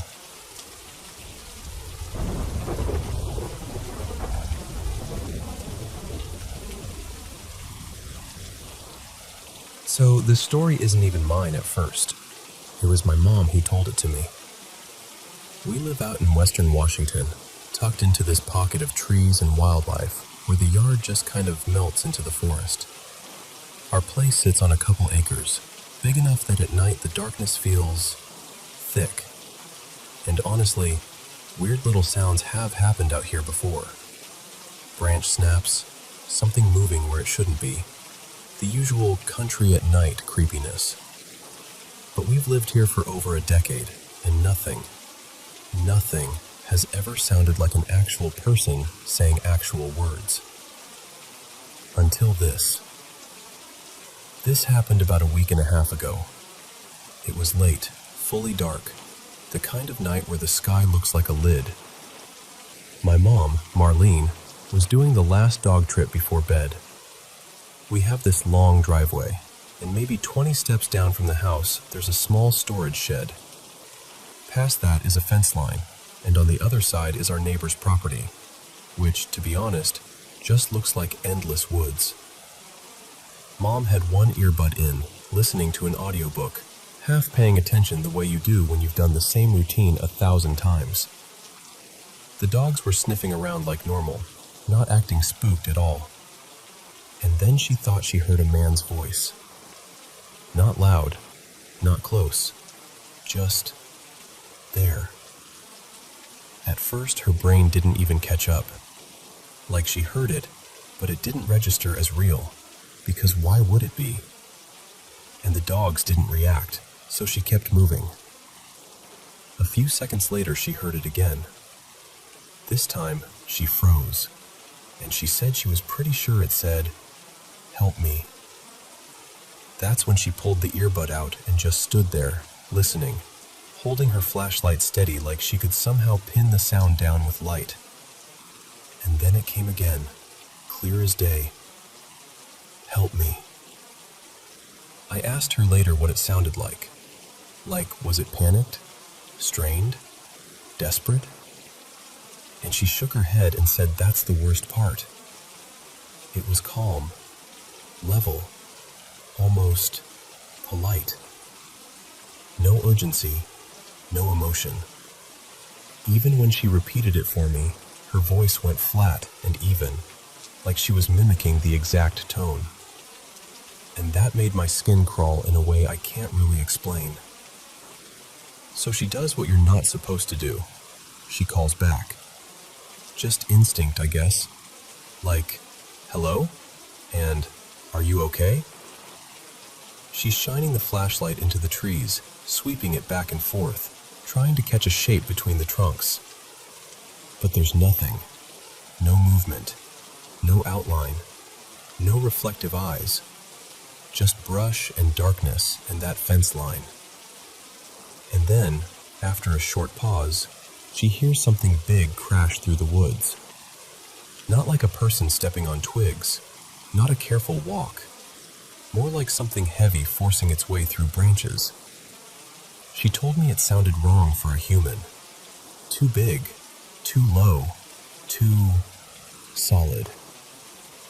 And she couldn't tell you why, but she said it didn't sound like it was moving on two legs. That's when the dogs finally lost it. Barking like crazy, hackles up, pulling toward the house like they'd suddenly remembered they could be scared. My mom didn't hesitate. She turned around and went straight back inside. And I remember this part so clearly because I was in my room watching a video on the TV, just minding my business. She comes in looking tense, eyes wide, and she blurts out, "Did your video say help me at any point?" And I was so confused, and honestly a little annoyed. Like, no? What are you talking about? I told her no, and her face just tightened. Like she'd been hoping I'd say yes so she could laugh it off. But Mom noticed the neighbor's place beyond the fence looked dark, like their power might have been out. That detail stuck with her, like maybe it meant something. Like maybe someone had wandered off in the dark. Or maybe it meant absolutely nothing, which somehow felt worse. And then there's the part that makes me feel even less normal about it, because it wasn't the first time something strange happened in that same area. Last fall, my boyfriend Eli and I were outside around dusk, not fully dark yet, but heading there. We were closer to that fence line, a little farther past the shed, and we heard this sound that I can only describe as a sharp inhale, like a gasp you make when you choke on water or swallow wrong. Except it didn't sound human. It repeated, again and again. And then it started getting closer, because we could hear branches snapping in the direction it was coming from. Not like a squirrel hopping, not like a deer delicately moving. More like whatever it was didn't care if it made noise. We didn't stick around to investigate. We ran, full sprint back to the house. And just like my mom, we never saw anything. Not a shadow, not eyes, nothing. Afterward, we did that thing people always do. We went online, listened to animal calls, tried to match it to anything. Owls, foxes, elk, cougars, and nothing sounded even remotely close. So when Mom told me about the voice, I felt my stomach drop. Like my body understood something before my brain could make sense of it. Just this immediate dread, cold and heavy. We do have some sketchy people living a ways off. Not right next door, but close enough that you hear shouting sometimes. Folks with a reputation for stealing, for fighting late at night, for being in and out of trouble. That's my mom's most rational explanation. Maybe it was someone messing around. Maybe someone trying to lure her out. Maybe somebody strung out and wandering. But honestly, that explanation freaks me out too, because it means a real person might have been out there saying, "Help me," in that flat, calm voice, and then crashing through the woods toward her. Mom got goosebumps telling me, like even retelling it made her body remember. She admitted she debated for days whether she should even bring it up to me, because she didn't want to plant fear in my head. Too late, obviously. We still don't know what it was. We don't have an answer that fits neatly. But we did change things.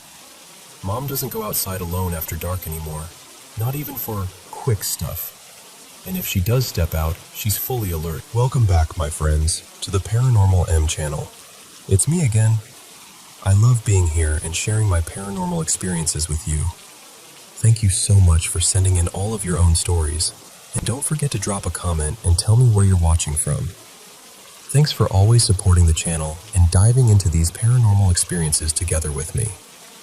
And don't forget to subscribe and turn on notifications. So, I'm 19, and I still live at home in a pretty strict Christian household. My parents, Evelyn and Jonah, are also the kind of people who take spiritual stuff seriously. Like, seriously. They grew up with a mix of cultural traditions and superstitions, and my mom's faith is intense in a way that's hard to explain unless you've seen it up close. We moved into this place a little over 3 years ago. It's an older rural property, quiet roads, long stretches of trees, that kind of vibe. The house has been standing since the late 70s, but it's had renovations over the years. From the outside, it looks normal. Inside too, honestly. It doesn't scream creepy the way movies make haunted houses look. Here's the thing though. My mom has had experiences that made her very, very alert to the spiritual side of life. She's prayed over people before in ways that looked a lot like deliverance. She even did it for my dad once, years ago, when he was going through this dark, strange period. And she's told us stories, quietly, not dramatically, about people targeting her with things that felt like witchcraft. There was even a time she got sick in a way doctors couldn't properly explain. She still isn't fully well, and I think that's part of why our whole family has always been on edge about this sort of thing. And me? I've always felt like I pick up on things more than everyone else. Growing up, I'd get these heavy feelings in certain places, like walking into a room and instantly knowing something was off. Sometimes I'd dream things that felt like warnings. Not cute little symbolic dreams either. More like messages you wake up from with your heart racing, like your body understood it before your brain did. I don't walk around telling people I see spirits or anything, because I know how that sounds. But I will say this. I've had enough weird moments to not brush it off completely. That's why this house has messed with me so much. Because when we first moved in, I felt nothing. Nothing unusual. No pressure in the air, no weird chill, no sense of being watched.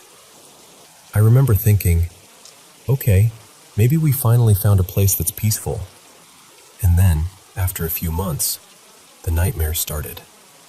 I almost never get nightmares, so it stood out immediately. It was always the same theme. Something chasing me, something observing me, something I couldn't fully see but could feel. I'd wake up exhausted, like I'd been running all night. And around that same time, little things started happening in the house. Small sounds that didn't have a source. Footsteps in the hallway when everyone was asleep. Soft knocks that seemed to come from inside the walls. The kind of noises that are easy to explain away once, but not when they keep repeating. At first, my younger brother and I told Mom. She didn't laugh. She didn't call us dramatic. She just got this serious look, like she'd been expecting it, and she prayed through the whole house. Doors, windows, corners, everything. After that, it stopped. For a while. Then it would come back. That's been the cycle ever since. The dreams return, the noises start up. We tell Mom, she prays, it calms down. And then weeks later, sometimes months later, it starts all over again. Like something is testing the boundaries. Like it backs off, then creeps right back in. And the weirdest part, every time it's happening, it feels like the house drains us. Recently, it's gotten worse. My sister, Mara, has always been the least spiritual out of all of us. She's the practical one, the one who rolls her eyes a little, the one who would normally say, "It's probably the wind." So when she started telling me she'd been having dreams too, I didn't even know what to say. Because her dreams weren't random. They lined up with what was happening in the house. And the sounds, they're not subtle anymore. The small knocking turned into loud, sharp knocks that seem to travel, like they start at one window, then shift to another door, then pop up on a wall down the hallway. Sometimes it sounds like someone is walking through the house at night, slow and deliberate, and it'll stop right outside my bedroom door like whoever, or whatever, is standing there is deciding whether to come in. And lately, it's been mostly my room. I'll hear banging that starts low on the wall, then moves upward into the ceiling, like it's circling the perimeter above me, over and over. Then it'll fade, and a few minutes later it'll happen again, like it's making loops. I've tried everything to rationalize it: pipes, animals, the house settling, but it doesn't behave like normal house noises. It feels intentional. I still haven't seen a full apparition, nothing like a figure in the doorway or a face in the mirror, but I've seen shadows. You know when you catch something out of the corner of your eye and you turn fast, expecting to see a person?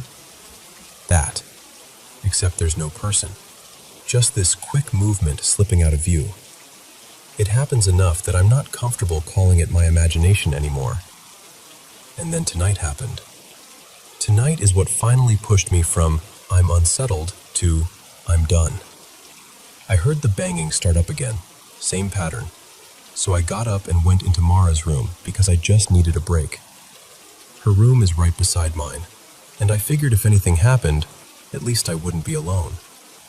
I stayed there for a while, trying to calm down, scrolling on my phone, pretending I wasn't listening. Eventually, I felt a little braver, like, okay, it's fine. Go back to your room. You're overreacting. So I walked back to my door. And outside my room, on the walls near the frame, along the ceiling line in the hallway right by my door, even clustered around the top corner, there were flies. A lot of them. Not like one or two that got in. I mean scattered in a way that looked wrong, like they'd gathered there. And the thing is, it's been cold lately. We haven't had flies in the house at all. Not in the kitchen, not by windows, not anywhere. But suddenly there's a whole group of them hovering around my room like it's the only warm, alive place in the entire house. I just stood there staring, feeling my stomach drop. And yeah, I know it sounds ridiculous, but I've watched enough spooky stuff online to know flies get mentioned a lot around dark energy, decay, that kind of thing. Normally, I'd laugh at myself for even thinking that. But when you've been dealing with nightmares, footsteps, banging, and shadow movement for years, a swarm of flies outside your bedroom doesn't feel like a random coincidence. It feels like a sign. And I'm not proud of how long it took me to get genuinely scared.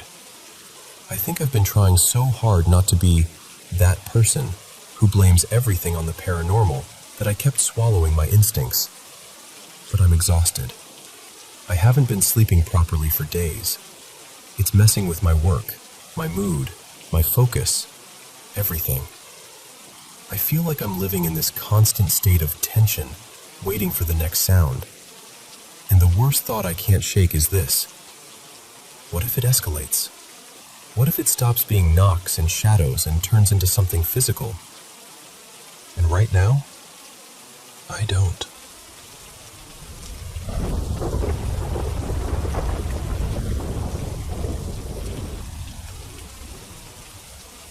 I've never really told anyone this out loud.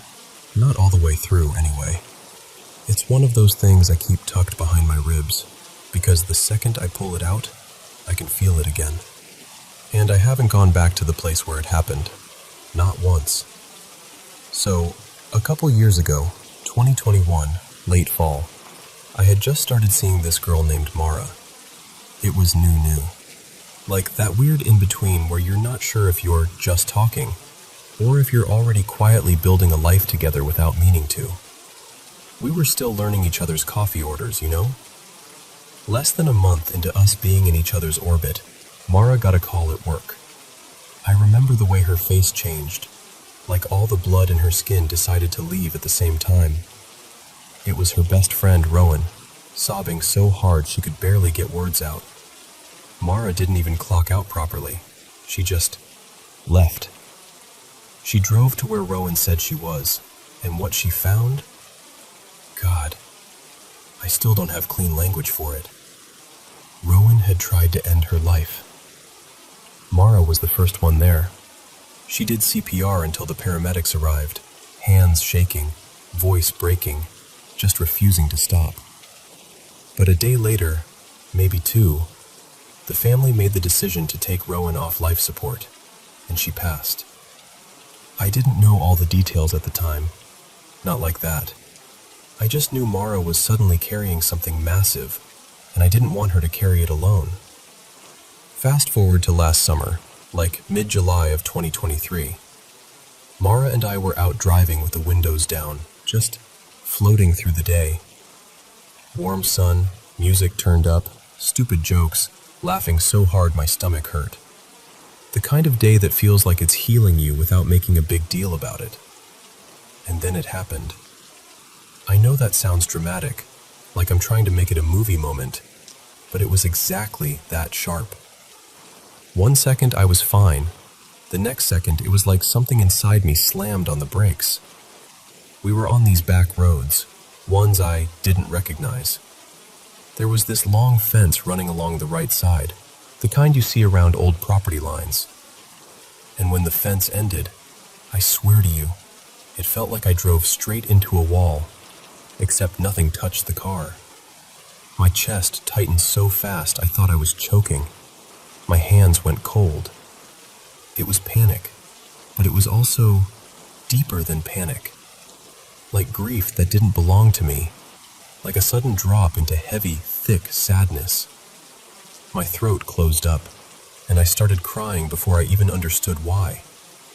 Silent at first, then not so silent.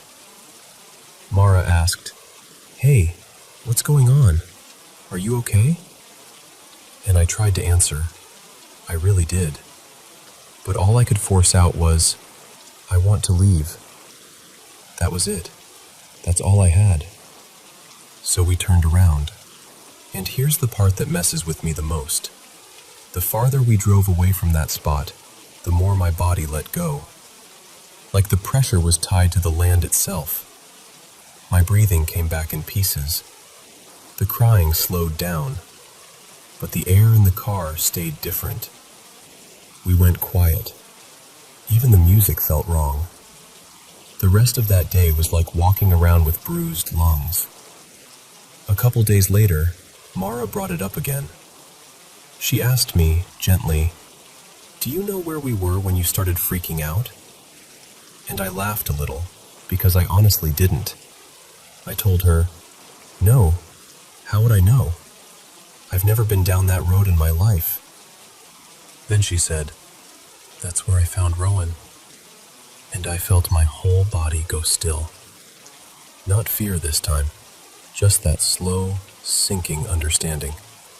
Like my nervous system had recognized something before my mind could catch up. Like my body knew a story my brain hadn't been told. I haven't gone back since. Mara hasn't either. Part of me is curious, in this morbid science experiment way. Like, would it happen again? Was it some random fluke? Bad timing? A panic attack I didn't see coming? But another part of me, honestly, the louder part, doesn't want to test it. I don't want to feel that kind of sadness again. It wasn't just, I'm upset.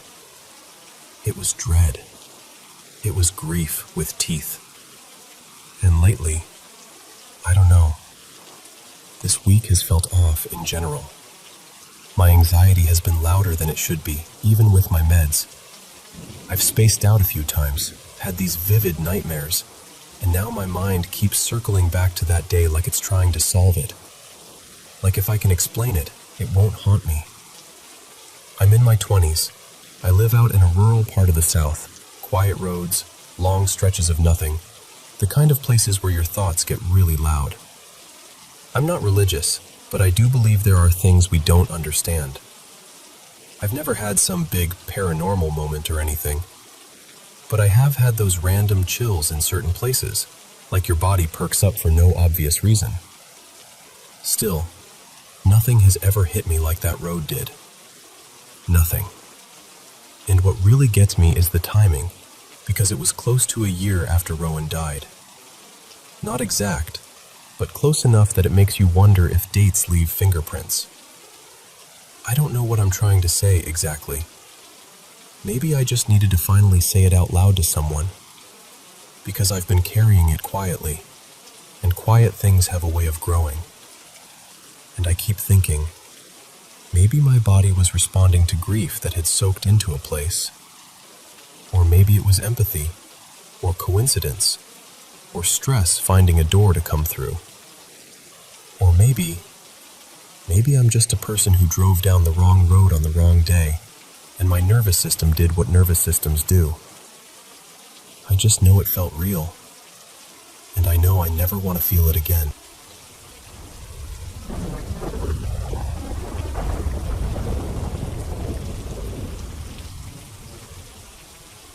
Hey, so I want to tell you about something that happened on this little family outing that honestly still gives me chills in the best way. A few of us went to this gimmicky tourist spot in Des Moines called the Cabinet of Echoes. You know the type. Old creaky building, dim lighting, haunted objects behind glass, spooky labels with dramatic backstories.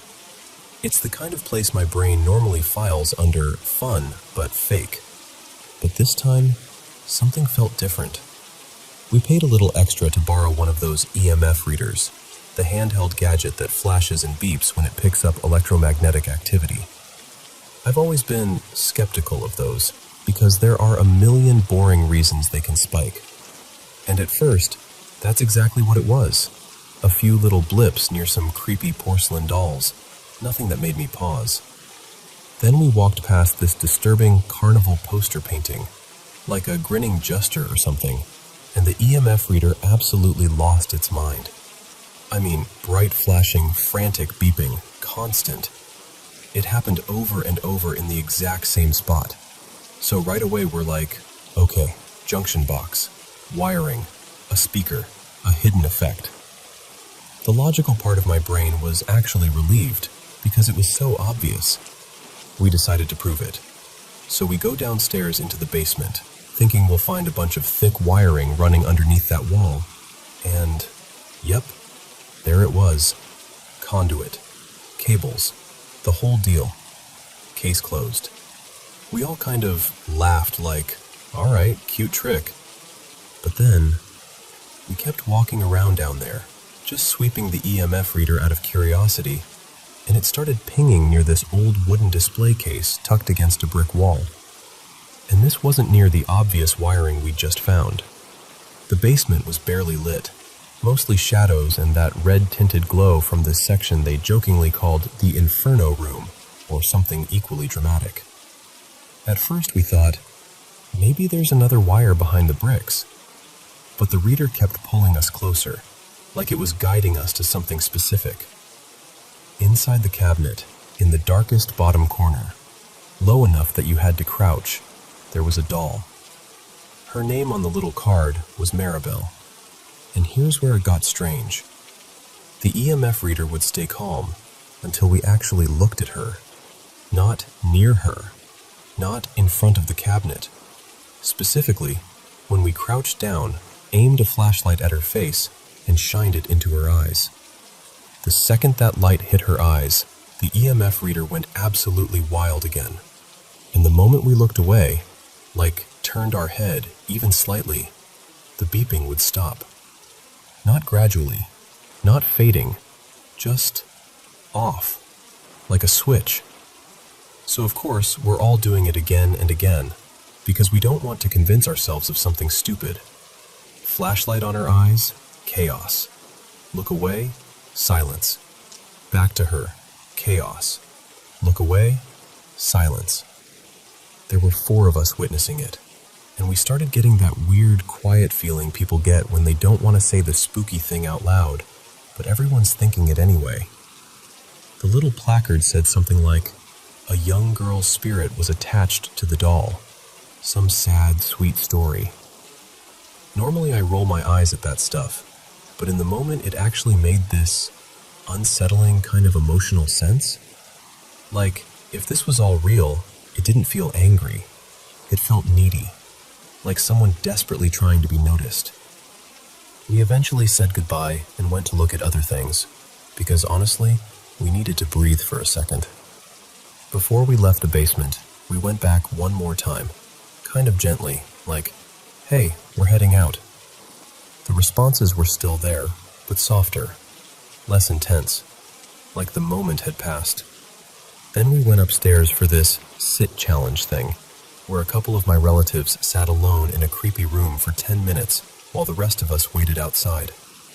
While they did that, my brother Eli and I went back down to check on Maribel again. And nothing. The EMF reader barely moved. No chaos. No big reaction. Just normal. So we stood there for a second, almost disappointed, almost relieved. Then we said, "All right, goodbye, Maribel." And the second we said it, like right on top of the last word, the EMF reader spiked one final time. Just one intense flare, like a last little grab at our sleeve. Then it went quiet again. And I know how it sounds. I know. Believe me, I ran through every explanation I could. Wiring, interference, the flashlight itself, our phones, the building, the gadget being cheap, us accidentally standing in the same spot, everything. But the way it responded to eye contact and the light, and then the way it stayed quiet until that last goodbye, it didn't feel random. It felt like we'd stumbled into something we weren't even looking for. And honestly, if the museum moved Maribel upstairs where more people could see her, I kind of think she'd like that. Because whatever that was down in the dark corner, real or not, it felt like someone who didn't want to be forgotten.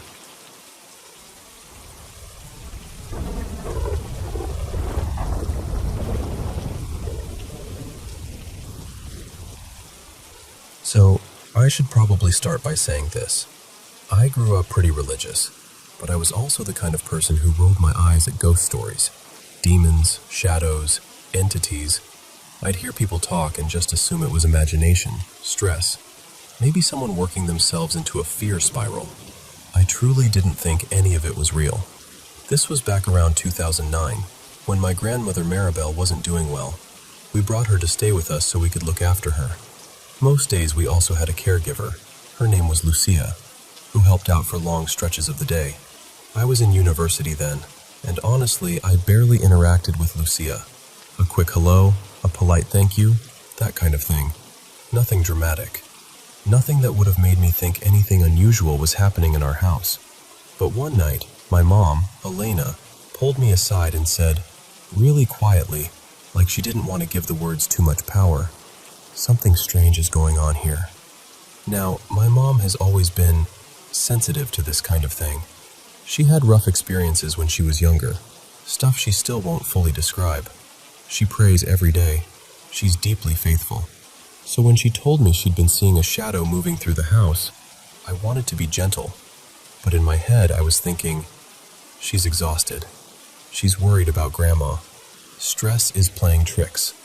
She described it like this: a dark shape, not a person exactly, more like a presence, darting past doorways, always quick, always just out of reach, like it didn't want to be seen but didn't care if it was noticed. I nodded, tried to reassure her, and then I went back to my life, studying, deadlines, the usual. I really thought that would be the end of it, and then it happened to me. It was a completely normal day. After lunch, I left the kitchen and stepped into this hallway that led to the stairs. That's all it was to me. A hallway. A place you pass through without thinking. I usually walked straight toward the stairs without even looking around. But that day, the second I stepped out, something, call it instinct, call it whatever, made me turn my head the other way. Like my body reacted before my brain could argue. And that's when I saw it. It was the blackest shadow I've ever seen. Not dim corner dark. Not lights are off dark. This was unnatural. Like the absence of light had weight. It was tall, easily over 7 feet, and it didn't walk so much as move. It felt like it was gliding, floating forward, straight toward me. No face, no features, no expression, just a shape, a void. And the strangest part is, it didn't feel angry. It didn't feel threatening in the way horror movies teach you to expect. It felt empty, hopeless, like something that had forgotten what it meant to be alive. It came right up to me, and then, this is the part that still makes my skin tighten when I think about it. It didn't go around me. It went through me. Like I wasn't solid. Like it wasn't solid. Like the world just failed to agree on what was real for a moment. And then it was gone. Just vanished. No sound, no wind, no dramatic exit. 1 second it was there. The next second it wasn't. I stood in the hallway, frozen, staring at nothing, trying to force my brain to explain it. I remember my heart was pounding, but I couldn't even move.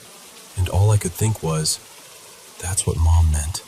Years later, this part is almost worse, because it makes it feel less like a random hallucination and more like a piece of something old. We were talking as a family, just casual conversation. My dad, Raphael, mentioned something I'd never heard before. He used to do contracting work, and he'd been involved in projects around our neighborhood when it was still being developed. There weren't many records, no clear stories, just that it used to connect to something else that doesn't exist anymore. And I'm not saying I know what happened there. I don't. I can't prove anything, but I'll tell you this. When I remember that shadow, what stays with me isn't fear, it's the feeling. That heavy, dim, hollow energy, like despair given a shape. Like for a split second, I brushed up against the kind of loneliness that doesn't even cry anymore, it just empties out. And even now, all these years later, if I'm honest with you, sometimes I can still feel it in that part of the house. Not like it's there all the time, more like the air remembers, like the hallway kept a stain you can't see. Believe me or don't, I don't blame anyone who thinks this is all in my head. I used to be that person too, but I know what I saw, and I know what it felt like to have something pass straight through me and leave behind a kind of sadness I'd never felt before.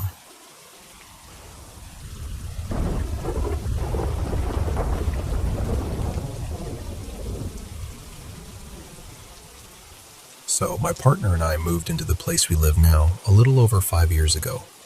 It's out on Long Island, in this old colonial that was built back in 1909. Creaky floors, narrow hallways, the kind of house that feels like it's holding on to 100 years of secrets. And from pretty much the moment we unpacked, things started happening. Not every day, not even every month, but enough that it settled into the back of my mind like a splinter. The first time still makes my stomach tighten when I think about it. I'd left work early because I was coming down with something. Feverish. That heavy cold feeling where your bones even ache. I went straight upstairs, crawled into bed, and I'd only been lying there a couple minutes when I heard someone coming up the stairs. Not a creak. Not the house settling. Actual footsteps. Clear, deliberate steps. And our staircase is the kind with 2 flights and a little landing in the middle, so you can hear the pattern. Step after step up the first part, then on the landing, then the second set of steps, like whoever it was taking their time. Our bedroom door is right at the top. The steps stop directly outside it. My brain tried to be sensible. It's just Owen. Maybe he came home early. But it didn't line up. He wasn't supposed to be home for at least another hour. And I don't know how to explain this without sounding dramatic, but I knew it wasn't him. Like my body figured it out before my thoughts did. I went completely still. Every sound in the house felt sharp. My heart was pounding so hard I could feel it in my throat, and I didn't even want to breathe in case whoever, or whatever, was on the other side could hear me. When Owen actually came home later, I asked him if he'd come in early and maybe gone back out again, because I was trying so hard to make it make sense. He looked at me like I was half joking and half sick delirious and told me no, he'd just gotten home. He didn't really believe me. But then, about a month later, the same thing happened to him. He was home alone, laid down for a nap, and heard the footsteps come up the stairs. First flight, at the landing, second flight, and then stopping right at the top like someone was standing there. That was the first time I saw his face change in that way where you can tell someone's trying not to admit they're scared. After that, he stopped brushing it off. We both started living with this quiet feeling that the house wasn't always empty. A couple years later, we had our baby, our little boy, Miles. One night, I was up feeding him, and back then I used to go downstairs so Owen could sleep. He was back at work, and I was trying to be considerate, you know? So I'm in the living room in this big, soft chair, Miles finally drifting off in my arms, his warm little weight against my chest. And then I hear it again. Footsteps upstairs. Not in the stairwell this time, in the upstairs hallway. Like someone was walking back and forth above me. And what got me was, I hadn't heard our bedroom door open, and that door is old and loud. It sticks. You always hear it. So I just sat there frozen, holding my sleeping baby, staring at the ceiling, listening. About 10 minutes later, Owen actually does get up to use the bathroom, and I call up to him, trying to sound casual even though my voice felt tight. And I asked if he'd been up earlier. And he said, "No, I just woke up now." That was it for me. I never fed Miles downstairs again after that. From that night on, I stayed in our room, even if it meant we both slept less. I just couldn't sit down there alone with that feeling anymore. She lives out of state, and she was so excited to babysit, so Owen and I could finally have a proper date night. It was our first real night out since having Miles, and we kept it simple. Dinner, talking like normal adults again, laughing for the first time in forever. When we got home, my mom looked wrong, like someone had pulled the color out of her face. She told us she'd been sitting in the rocking chair with Miles asleep in her arms, just humming softly, enjoying the quiet, when she heard footsteps outside the bedroom door. And then, 3 loud bangs. Not little knocks, not the house popping. She said it sounded like someone hit the door with their fists, hard, like they were angry. She jumped up immediately, opened the door, because of course she did, she's my mom, and there was nobody there. Nothing. Empty hallway. Quiet house. She said she just stood there holding Miles, listening, waiting for something else to happen. And after that, she didn't want to be alone in the room again. She waited for us to get home like she was counting the minutes. And ever since then, she's been nervous about staying with us. She'll visit, but she'll book a hotel now. She tries to laugh it off, but I can tell she doesn't want to talk about it too much. After that, the really big stuff seemed to fade. We've had little things, sounds that don't fit, the occasional weird chill, that feeling of being watched when you're sure you're alone, but nothing like those nights. Miles is older now, and once in a while he'll say something that makes me pause. Like recently he told me, very casually, that the walls in my room talk. And I tried to keep my face neutral, because I don't want to feed into it or scare him. I told myself it's just toddler imagination, cartoons, dreams, all of that. But still, it stuck with me. And honestly, I'm grateful it's quiet now. I don't want anything in this house, real or imagined, to ever make my son afraid. Even if part of me will always wonder what was walking up those stairs, and why it always stopped right outside the door.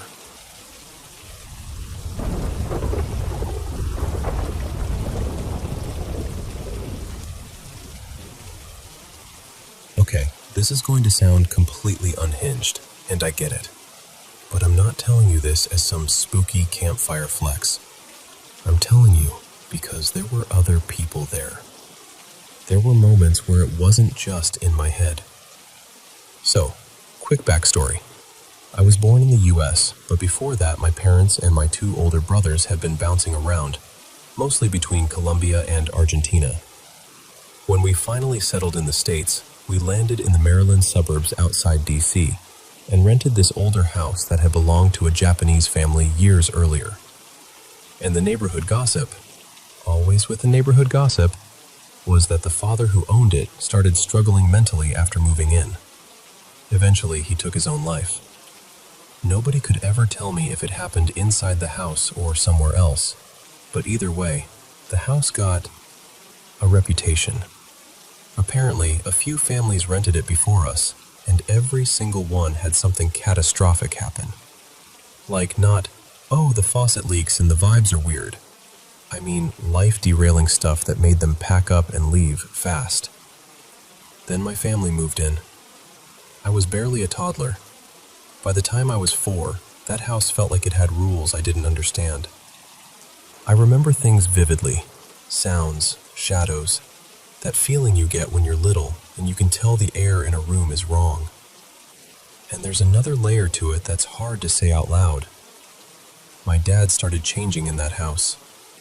He got paranoid in this way that made our whole family walk on eggshells. There were nights my mom was genuinely afraid he'd hurt her. It was the early 80s. We were Lebanese, and back then, people just didn't call it what it was. They didn't step in. They didn't protect you.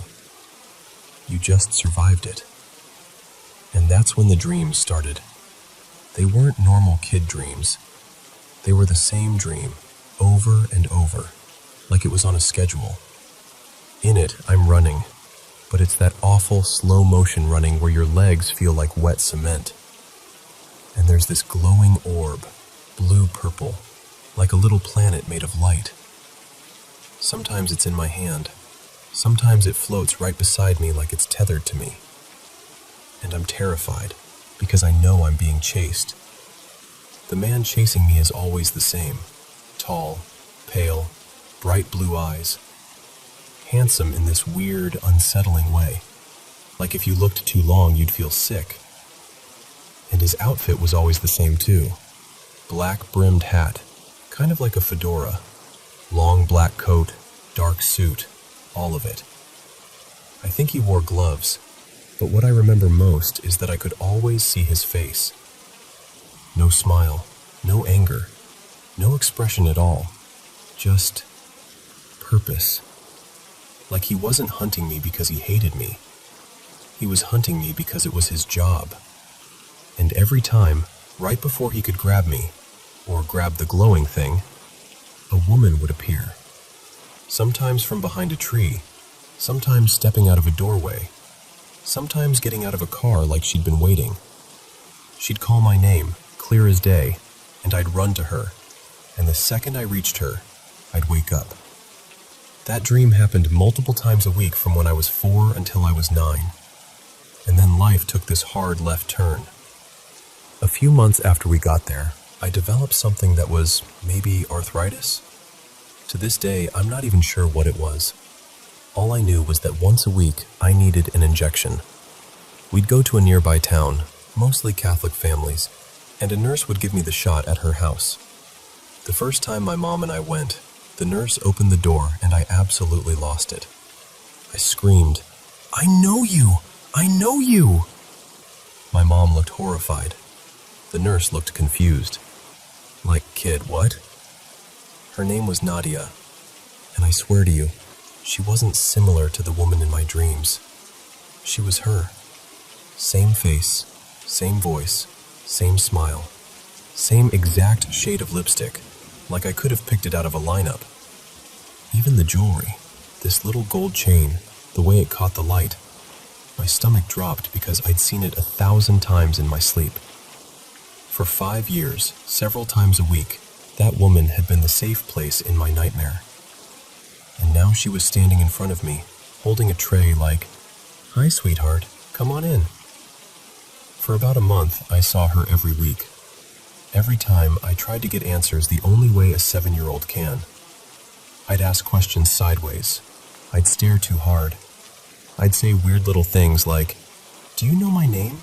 Or, "Have you ever been in America?" Trying to make her flinch, trying to catch a crack in the mask. But she never gave me anything.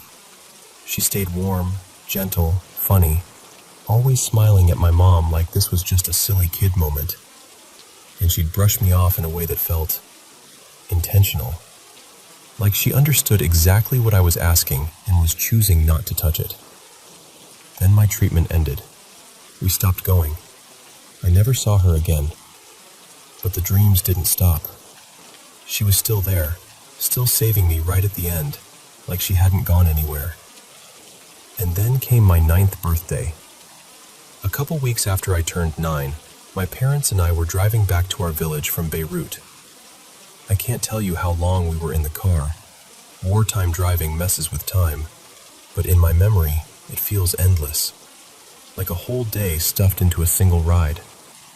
At one point, we stopped at a checkpoint, Syrian soldiers, which was common then.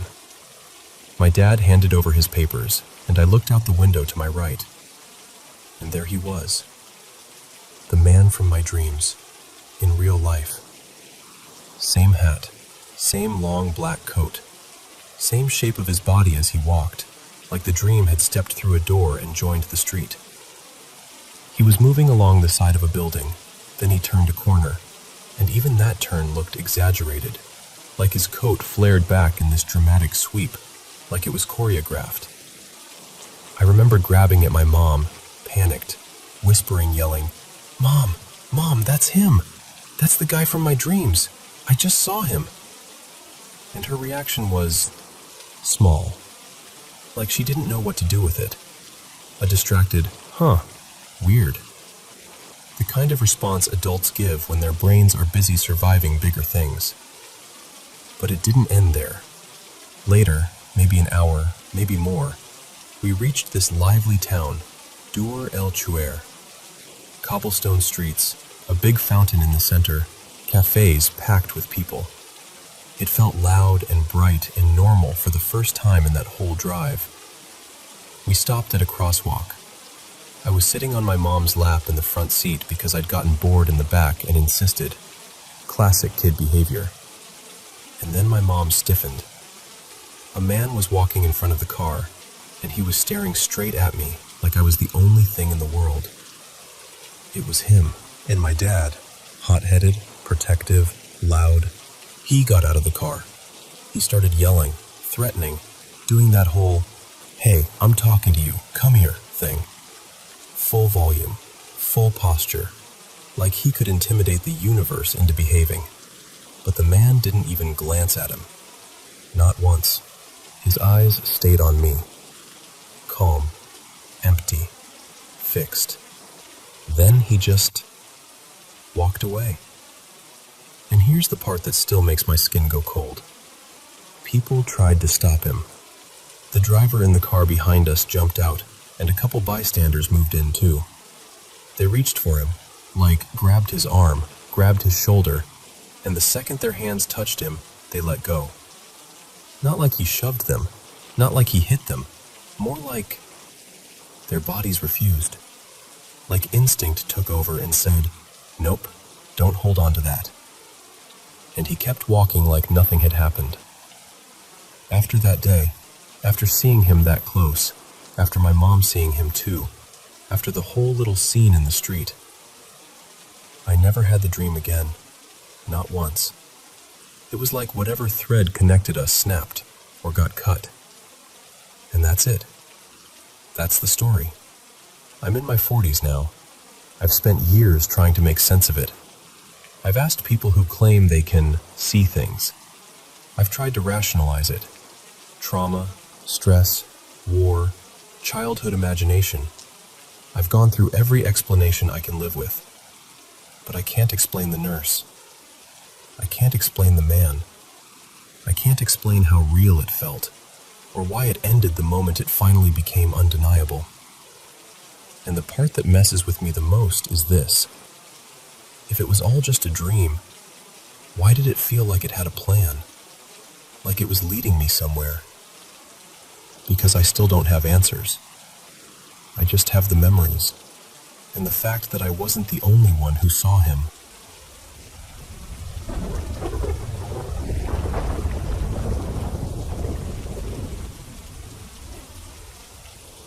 So, I've had a lot of strange encounters over the years, but there are three that still sit in my chest when I think about them, like my body remembers before my brain does.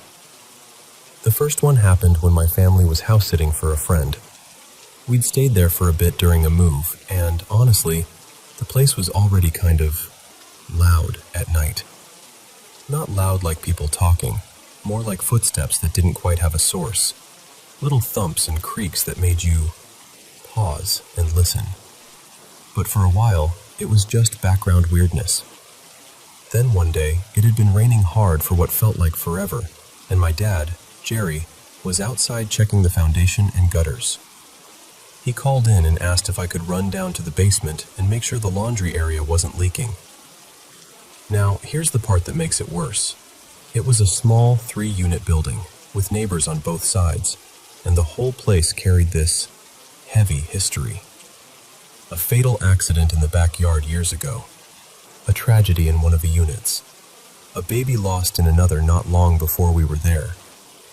I didn't know all the details at the time, but you could feel that something had happened there, like the walls had soaked it up.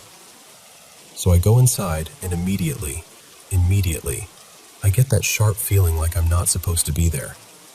Like I've walked into someone's room without knocking.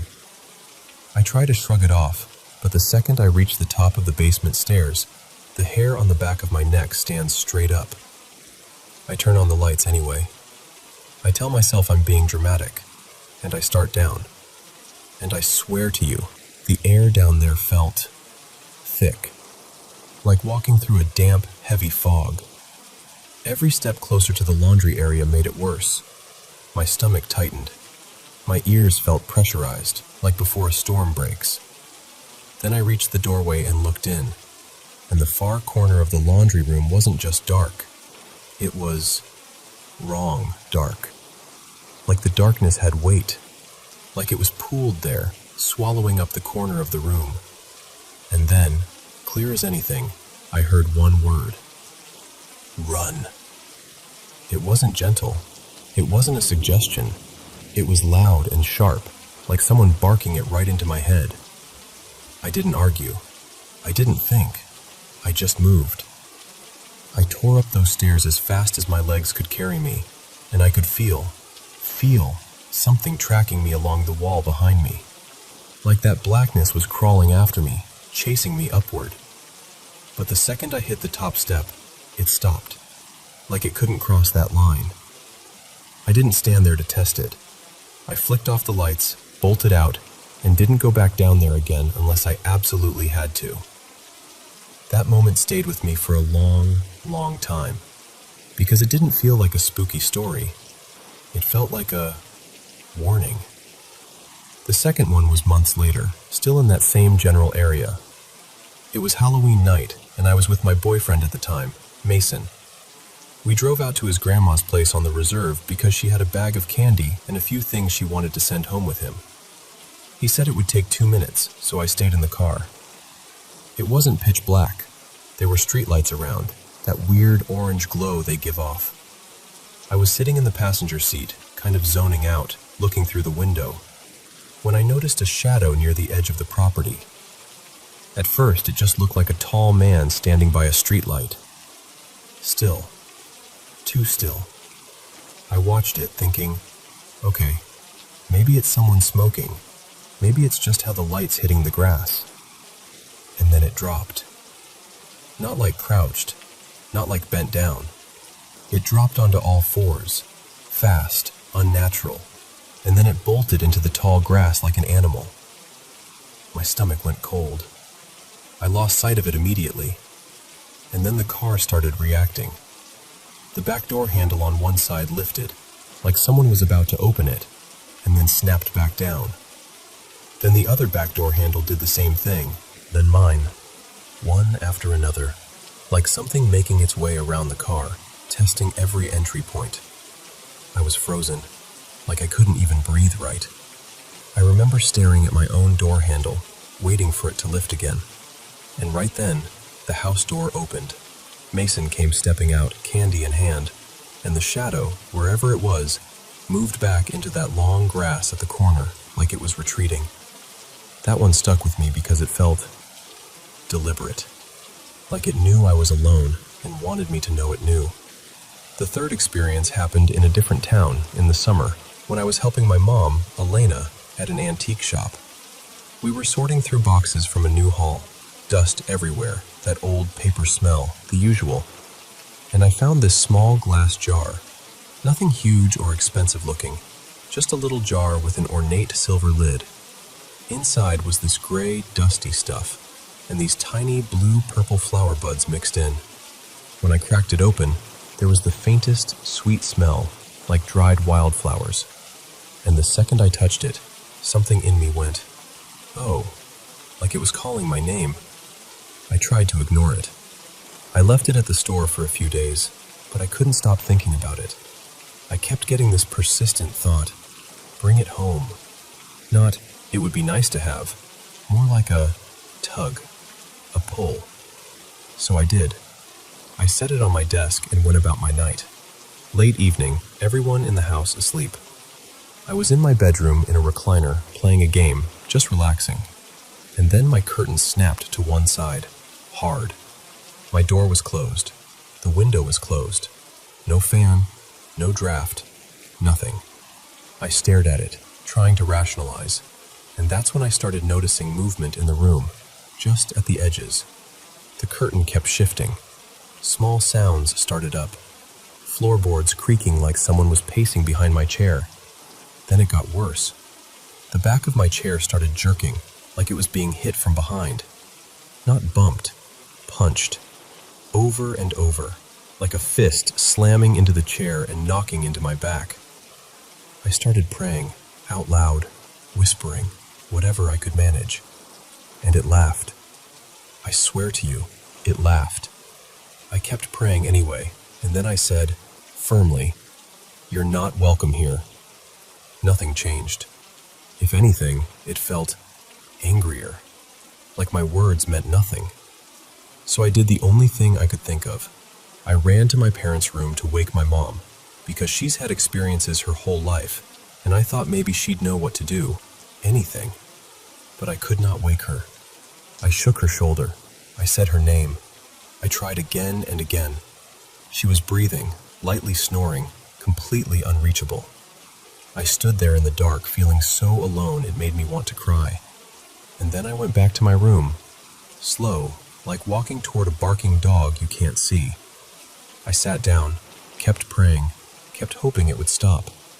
After what felt like forever, probably around half an hour, it gradually settled. The noises faded. The pressure in the air eased. And then, nothing. Like someone turned it off.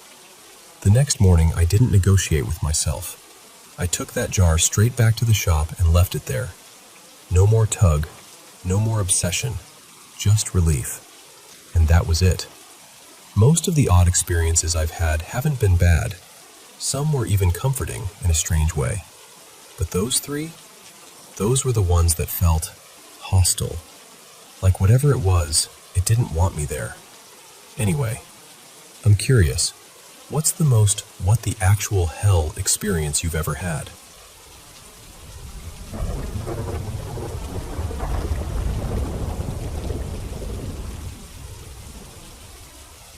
Alright, so let me tell you about tonight, because I'm still trying to make it make sense. My mom, Mary Ann, has been recovering from a stroke. She's doing better, slowly, day by day, but she still has those nights where she's tired in a way you can't really fix. So I went over there after work, like I usually do, and I hooked my phone up to the upstairs TV with an HDMI cable so she could watch a show without squinting at a little screen. Nothing fancy, just one of those small I love you things you do without saying it out loud. Then I did the other son stuff. I started mowing her yard because, if I'm being honest, I've kind of taken over her place as my home base. Her garage is basically my tool shed now. Half my projects, my ladder, my bags, random equipment. It's not pretty, but it works. And here's another detail. Trash pickup is Monday where she lives. And my place right now is a mess because I don't have running water, which also means I don't have trash service. So on Sundays, I bag everything up, toss it in the back of my SUV, and bring it to Mom's so I can roll it out with hers. Not glamorous, but that's where I'm at. So I'm mowing, and this storm front starts rolling in. One of those sudden, heavy ones, like the sky just decides to dump a bucket. I stop early because the rain gets ridiculous. I'm soaked, the yard's a lake, so I head into the garage to grab the municipal trash can and drag it out to the curb.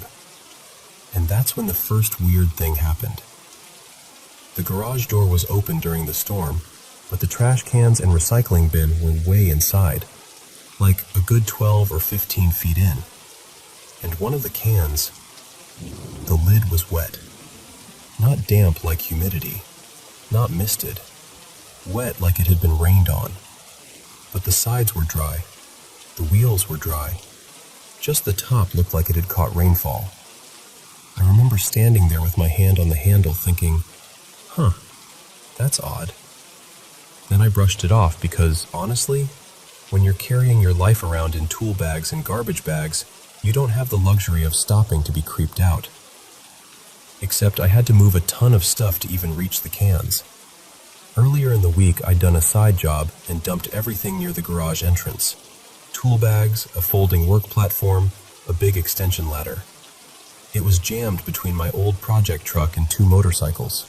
No clear path. So I'm shoving things aside, muttering under my breath, trying not to scrape a bike or slam into the truck. I get the first can out, roll it to the curb, come back inside, and I tell Mom, I'll be back later tonight. I've got a little downtime, but I still need to drag the recycling out. A couple hours pass. I come back up, and now I'm going for the recycling bin and the second trash can. We'd bought a second can because, more space, but the city refuses to empty it because it isn't the official one. So it mostly just sits in there being useless.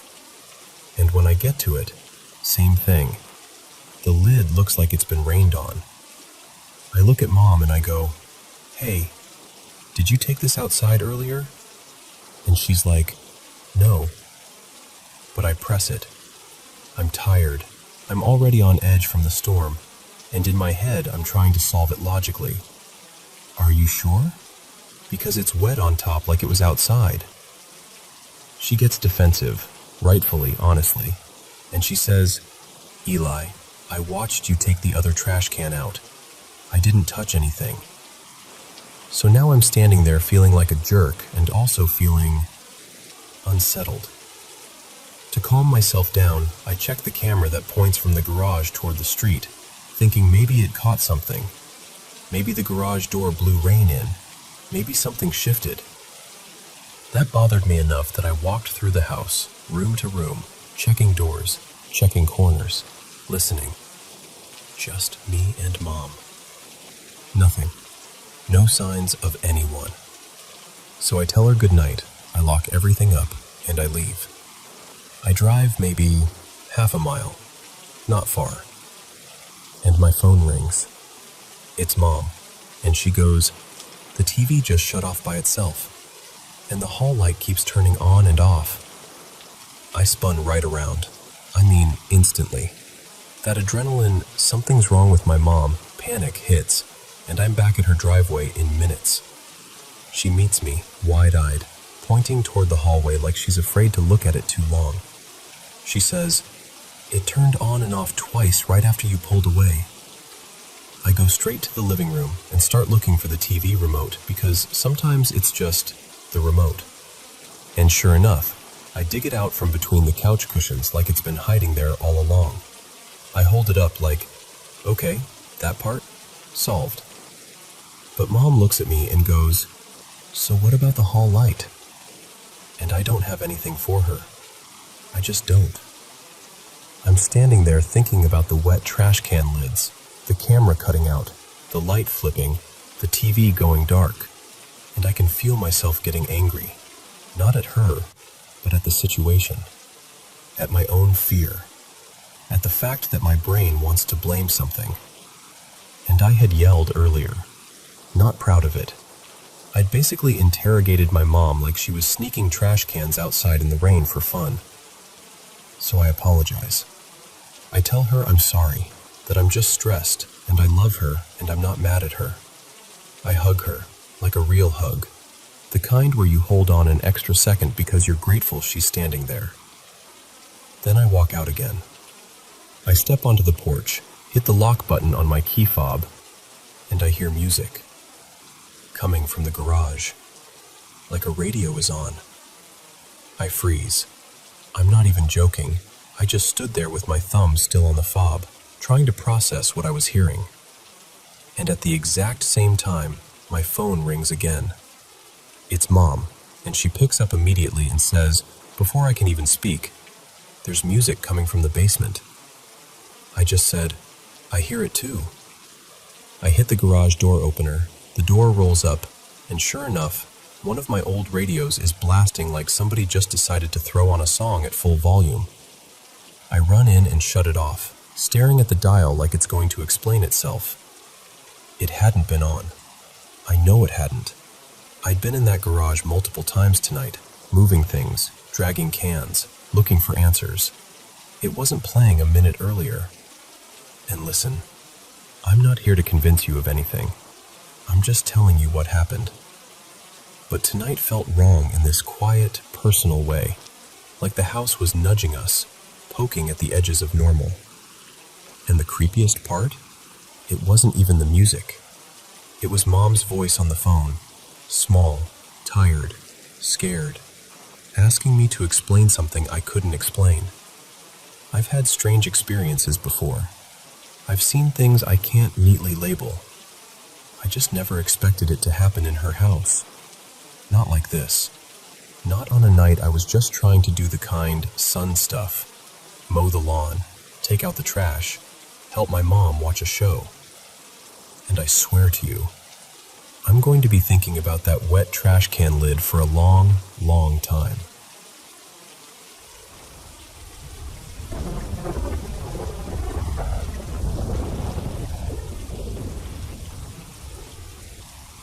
So, before I even start, I need you to know I've read a ton of posts about astral spiders, and what happened to me is a little different. And honestly, I just want someone out there to tell me I'm not losing it. When I was a kid, maybe 6 or 7, I started getting nightmares. But it wasn't a bunch of different dreams. It was the same one, over and over, for years. It always began with me waking up in my bed, in the dark, and getting up like it was totally normal. Everything looked exactly like my real house. Same layout, same shapes in the darkness, even the way the hallway felt when you walked into it. And that's the thing. There was this heavy, wrong feeling from the second I stepped into the hall. Like the air was colder, thicker, like I shouldn't be there. I couldn't see much, but I'd shuffle down the hallway anyway, and at the far end there would always be something waiting. Not a normal spider, not even a big one. It was like a spider-shaped person, or a person-shaped spider. Too tall, too thin. Its limbs looked bent the wrong way, like they'd been snapped and healed badly. And even though the room was dark, it was darker than the dark, like it was made of absence, and then it would vanish. But here's the part that still makes my stomach twist. Every time I had that dream again, it was closer, a little closer each night, like it was learning the distance between us. Eventually, I started dreading sleep. I'd lay there trying to keep my eyes open, bargaining with myself. Just stay awake. Just stay awake. Then one night, the dream changed. Instead of walking down the hallway, I got out of bed and went to my closet. I don't even know why, like something pulled me there.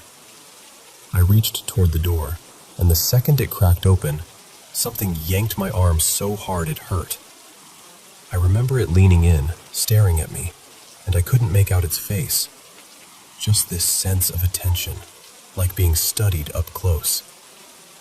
And I jolted awake, heart racing, arm burning like I'd really been grabbed. Not long after that, I got so scared I asked to sleep in my grandma's room. I thought being near someone would help.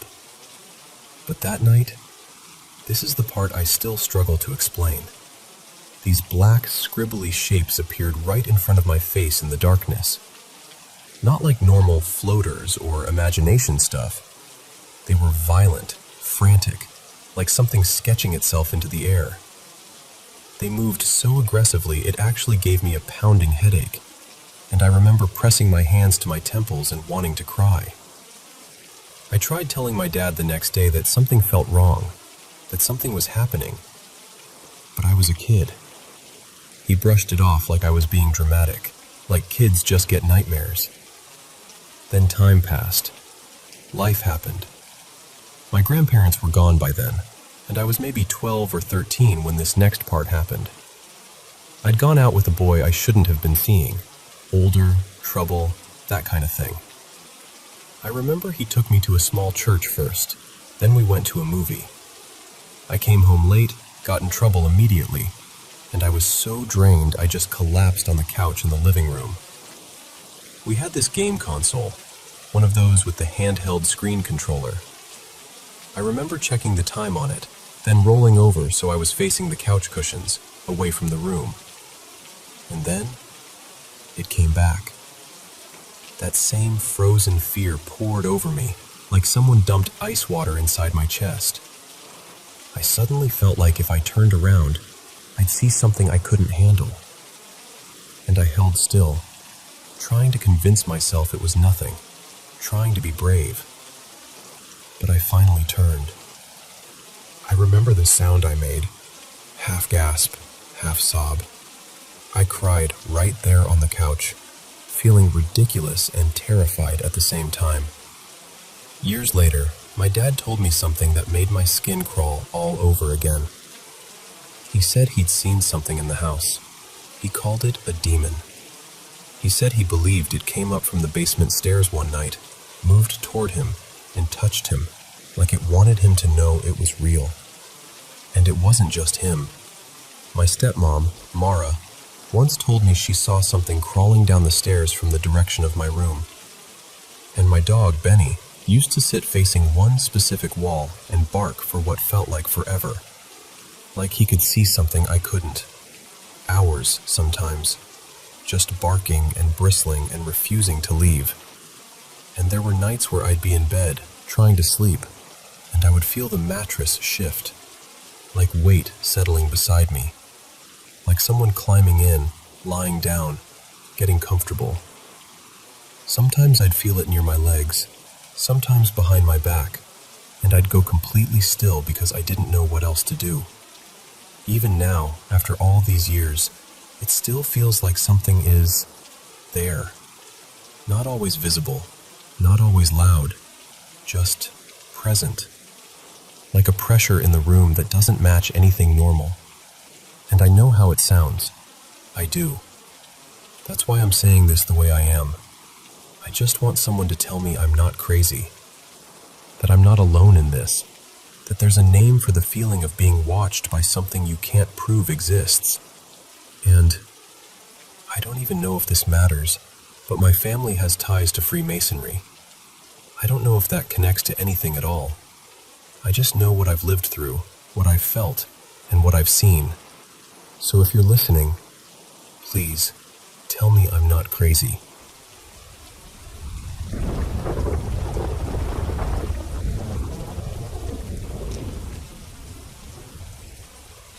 Okay, so this still gives me chills when I think about it, and it's been years.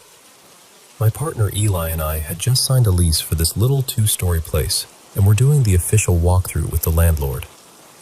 He owned 2 houses right next to each other, ours and the one next door, and he was acting perfectly normal until we weren't. The house was completely empty. No furniture, no boxes, nothing. Just bare rooms and that hollow sound your footsteps make when a place hasn't been lived in for a while. We're upstairs, standing in one of the bedrooms, and out of nowhere we hear this violent bang, like something heavy fell over or got dropped hard. The kind of sound that makes your stomach flip. All 3 of us freeze, like dead still. Eli and I look at each other, Then we look at the landlord, and his face is... I don't know how to explain it. He looked like someone had just whispered something horrible in his ear. He goes, really quietly, "You heard that too, right?" We search every room, closets, cabinets, the stairs, under the sinks, everything. And there's nothing. Nothing fallen, nothing broken, no animals, no reason. So we finished the tour anyway, because what are you going to do? Pretend it didn't happen? And we're outside by Eli's SUV, just trying to laugh it off, when suddenly, the car starts freaking out, lights flickering, the alarm going off in these weird, stuttering bursts. Not the normal pattern, like it couldn't decide whether to scream or whisper. The landlord's whole vibe shifts into, "I want to be anywhere but here." He shoves the paperwork into my hands, mumbles something like, "Call if you need anything," and basically speed walks to his car and leaves. And I'm not proud of this, but I sat in Eli's driver's seat and cried. Full on. Because I was convinced we had just signed a lease with something that did not want us there. I went home and spiraled, Googling lease loopholes, legal terms, anything. But you know how it goes. A couple weeks pass, you start explaining it away. Old house noises, electrical issues, coincidences. So we moved in. Move-in day. Door opens. And this tiny black cat rockets out between our legs like it's escaping prison. I had 2 friends helping us move, and all of us saw it. All of us heard the little paws skittering on the floor. It was real. We searched for it, thinking maybe it had been trapped inside, and that's what caused that bang during the walkthrough. But we couldn't find it anywhere. No cat, no trace, nothing. And that's when the weird stuff started feeling consistent. Lights flipping on and off, smoke alarms going off randomly, the TV changing channels or blasting volume like it was possessed by a teenager with a remote. Doors that we knew we shut, just open. I told my friend Maris, who's one of those people that's calm about spiritual stuff in a way that makes me feel both comforted and deeply unsettled. And she's like, "Honestly, that doesn't sound hostile." She explained it in this really steady way, like neutral presences tend to do attention-grabbing things, and the nasty ones escalate into intimidation. Throwing things, moving furniture, marks, that kind of thing. She even said the walkthrough stuff sounded almost like excitement, like the house had been quiet for a long time and something was like, "Oh, people, finally." At the time, I rolled my eyes. Now, I kind of get it. Then we got friendly with our neighbor next door, Tessa, who lived in the other house owned by the same landlord. And she's asking us these careful little questions about the place, like she's testing the water. Finally, I'm like, "Okay, you're clearly holding something back. What's going on?" That night, she's in bed, settling in, and she sees what looks like paw prints forming on her blanket. Like something invisible is stepping in circles, trying to find the perfect spot. Then the blanket dips, like a little animal sits down, and her dog starts barking at the bed like it's losing its mind. She turns on the light, and obviously there's nothing there, but she's shaken. And then she has this dream. She's sitting outside on the back porch, having tea with this older woman named Mabel. And Mabel's got a black cat curled up in her lap like it's the most normal thing in the world. Tessa wakes up freaked out, starts cleansing her house, telling Mabel, out loud, to leave. Then she goes into work the next day, determined not to say anything. And the landlord brings it up first. He goes, "This is going to sound crazy, but I had the weirdest dream last night. I was having tea with an old woman named Mabel, and she had a black cat on her lap. Like, come on." They tried digging into the property history.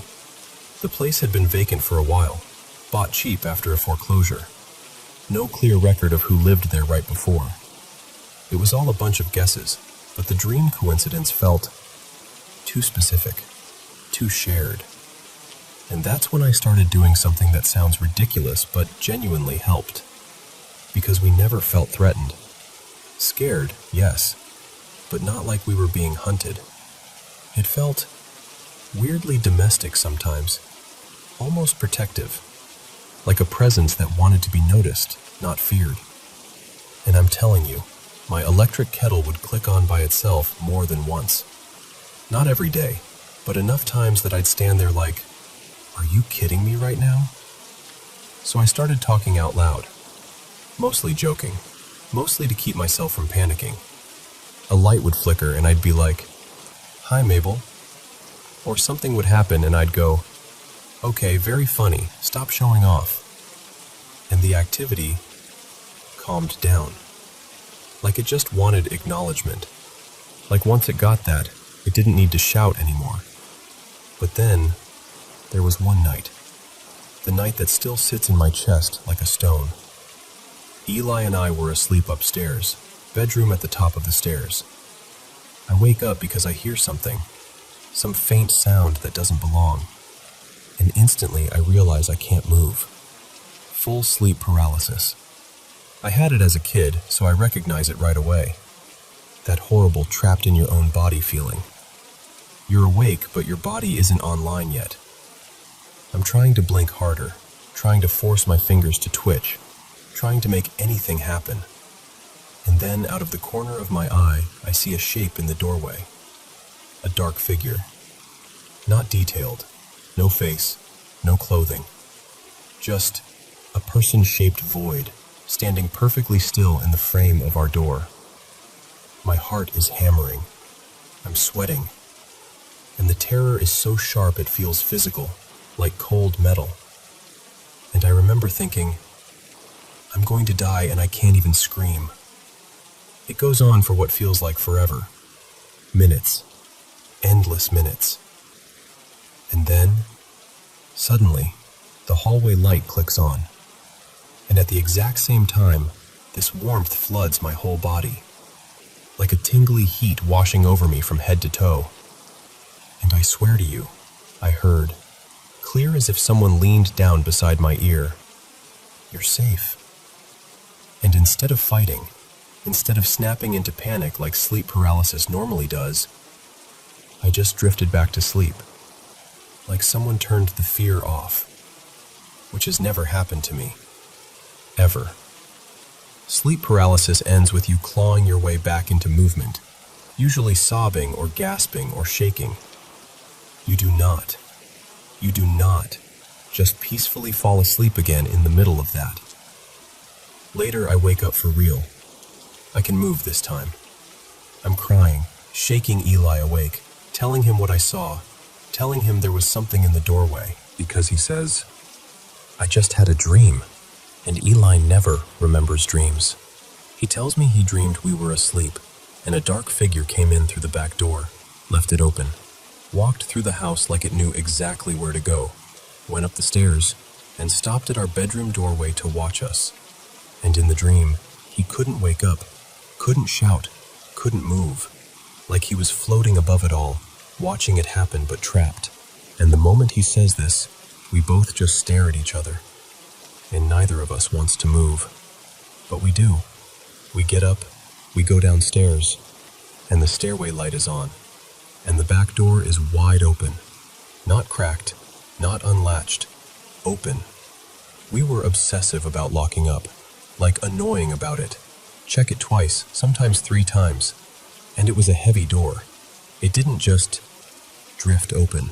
We searched the whole house, every room, every closet, under the stairs, nothing. And the creepiest part? Nothing was taken. We had keys, wallets, everything right near the entrance, untouched. So to this day, we don't know what happened. I don't know if it was a real person and somehow nothing came of it, or something else. Something that felt wrong in a way the other activity never did. But the hallway light, the one that always flickered, the one that felt like Mabel's little signature, that light turning on right when the warmth washed over me.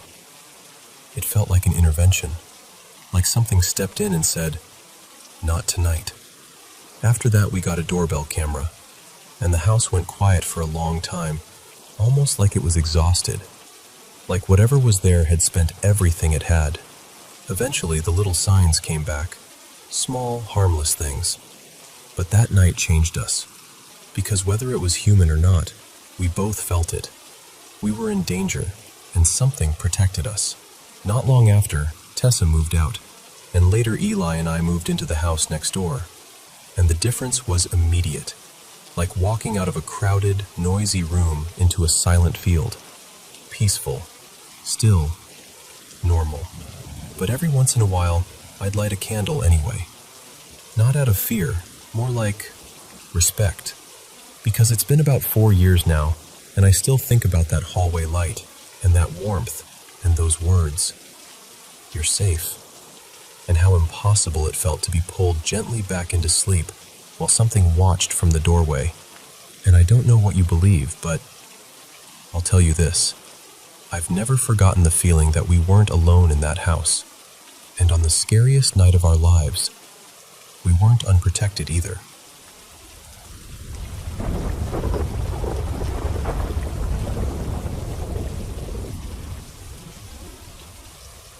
So, I don't tell this story to freak you out. I tell it because it was real to me, and it shaped the way I understand heavy energy, like the kind you can't see but you can absolutely feel. I grew up without a dad, lower middle class, in this cramped little townhouse that always felt like it was trying to hold too much. It was me, my older brother Malik, my grandma, everyone called her Nana Joe, and my mom, Cheryl, who was active duty in the Navy. My mom was deeply depressed. Like, not just sad. It was this low, looming cloud that sat in the house with us. And even as a teenager, I could feel it. She kept to herself, door closed most of the time, like the master bedroom was her whole world and we were just living around the edges of it. Then one day, she got hurt at work. Bad. She broke her ankle and part of her foot, ended up with screws and metal, and she was basically stuck in bed for weeks. And if her depression was already a weight, once she was bedridden, it was like the weight doubled. I didn't really ask her what was wrong. I was young and, honestly, our family didn't do the whole talk about feelings thing. It felt like you stayed in your lane. You didn't pry. So I just watched and tried not to make anything harder. But that's when the weird stuff started. After my mom couldn't get up anymore, Nana Joe and I began noticing things we couldn't explain. At night, we'd hear banging downstairs, like somebody was forcing their way in. Cabinets, footsteps, the kind of noise that makes your stomach drop. We'd grab whatever we could, rush down there, hearts going crazy, and there would be nothing. Nobody. No broken lock. No open window. Just silence, like the house was pretending it didn't do anything. And then there were these random cold spots. Not, oh, the AC is on, cold. Like walking into a patch of air that felt wrong. Like it had a purpose. But the worst part was my mom's room. To get to it, you had to walk down this long hallway. And after a while, I started to dread that hallway. I'm talking full body dread. Like something in me was saying, don't go down there. And it wasn't just me. Nana Joe avoided it too. She'd stand at the doorway and call in, but she wouldn't step all the way inside unless she absolutely had to. My mom was dating this guy then. His name was Keith, and he hated that room. He'd go in there, and within minutes he'd be rubbing his chest like he couldn't breathe right. He told us he'd get sleep paralysis whenever he stayed near her room. Like he'd wake up unable to move, convinced someone was on top of him, hands around his throat. My uncles would come by too, and every single one of them, without comparing notes, without being dramatic, said the same thing, that the room felt oppressive, thick, like walking into a storm. And here's the part that still messes with me. It was mostly the men who reacted that way. Women would still feel uneasy, sure, but the men described it like something was targeting them. Then one day, this is the part I can picture like it's a photo, My mom calls me and Nana Joe into her room. Her voice wasn't playful or curious. It was serious, tight. The moment we stepped inside, the room was freezing. Not chilly, freezing. My mom is lying there, completely stuck, can't even put weight on her foot, and she's staring at her bed like she's trying to understand how the world works. Because the bed had moved. Not shifted a little. I mean, it had been dragged, or lifted, and dropped in a different spot. And the carpet had this clear dent where the bed used to be, like the floor itself was pointing to the original position. Nana Joe starts moving around the room, and she opens the closet. And this smell comes out, like sulfur, like rotten eggs. It hit the back of my throat and made my eyes water. Nana Joe's face changed instantly. That woman had seen everything in her life, and I watched her go pale. We tell my mom about the closet and the smell, and she doesn't look surprised. She just says, really calmly, like she's naming the weather, "That was probably Evelyn." Evelyn, like she knew her. I remember my skin going prickly all over, because how do you say a name like that in a situation like that? Like you've met the thing doing it? A few days later, my mom calls us in again. This time she tells us, "Come here, look at the TV." The TV was off, just a black screen, glossy enough to reflect the room. She says, "Look in it, not at it, in it." So Nana Joe and I stand there, staring at the reflection. And at first it's just us, the bed, the chair beside it. Then I realized the chair in the reflection didn't look empty.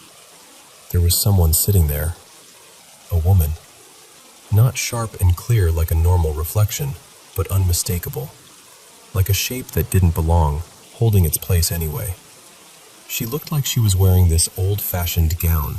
Something vintage, something that didn't fit the time we were living in. Her arms were resting like the chair had armrests, all composed, like she'd been sitting there a long time and had no intention of moving. I couldn't make out her face. I tried. I remember leaning slightly, like maybe if I shifted my angle I could catch details. But it was like the face didn't want to be seen.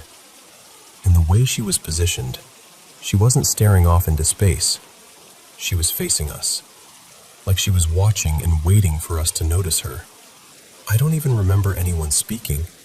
I just remember the air feeling thick, and my heartbeat pounding so hard I swear it made my ears ring. Not long after that, we moved. And about a year later, I heard the townhouse caught fire. Now here's where it gets even stranger. Later on, I looked into the house. Not because I wanted to be scared again. More like I needed to know if we were imagining things, or if something had been there before us. And from what we found, a woman had died there. Not natural, not peaceful. She'd been killed, pushed down the stairs during an argument, according to what people said. Her name? Evelyn. And I still don't know how my mom knew it. To this day, I never asked her. And I know that sounds ridiculous, but when you grow up in a house where everyone survives by not poking at certain topics, you carry that into moments where you probably should ask. So I just live with it. That there was a name in my mom's mouth before we ever did any digging. That the room got cold like the house was holding its breath. That the bed moved like something wanted us to understand it could. And that in the black mirror of an old TV, a woman sat beside my mother's bed, quiet as a shadow, dressed like another era, watching us watch her.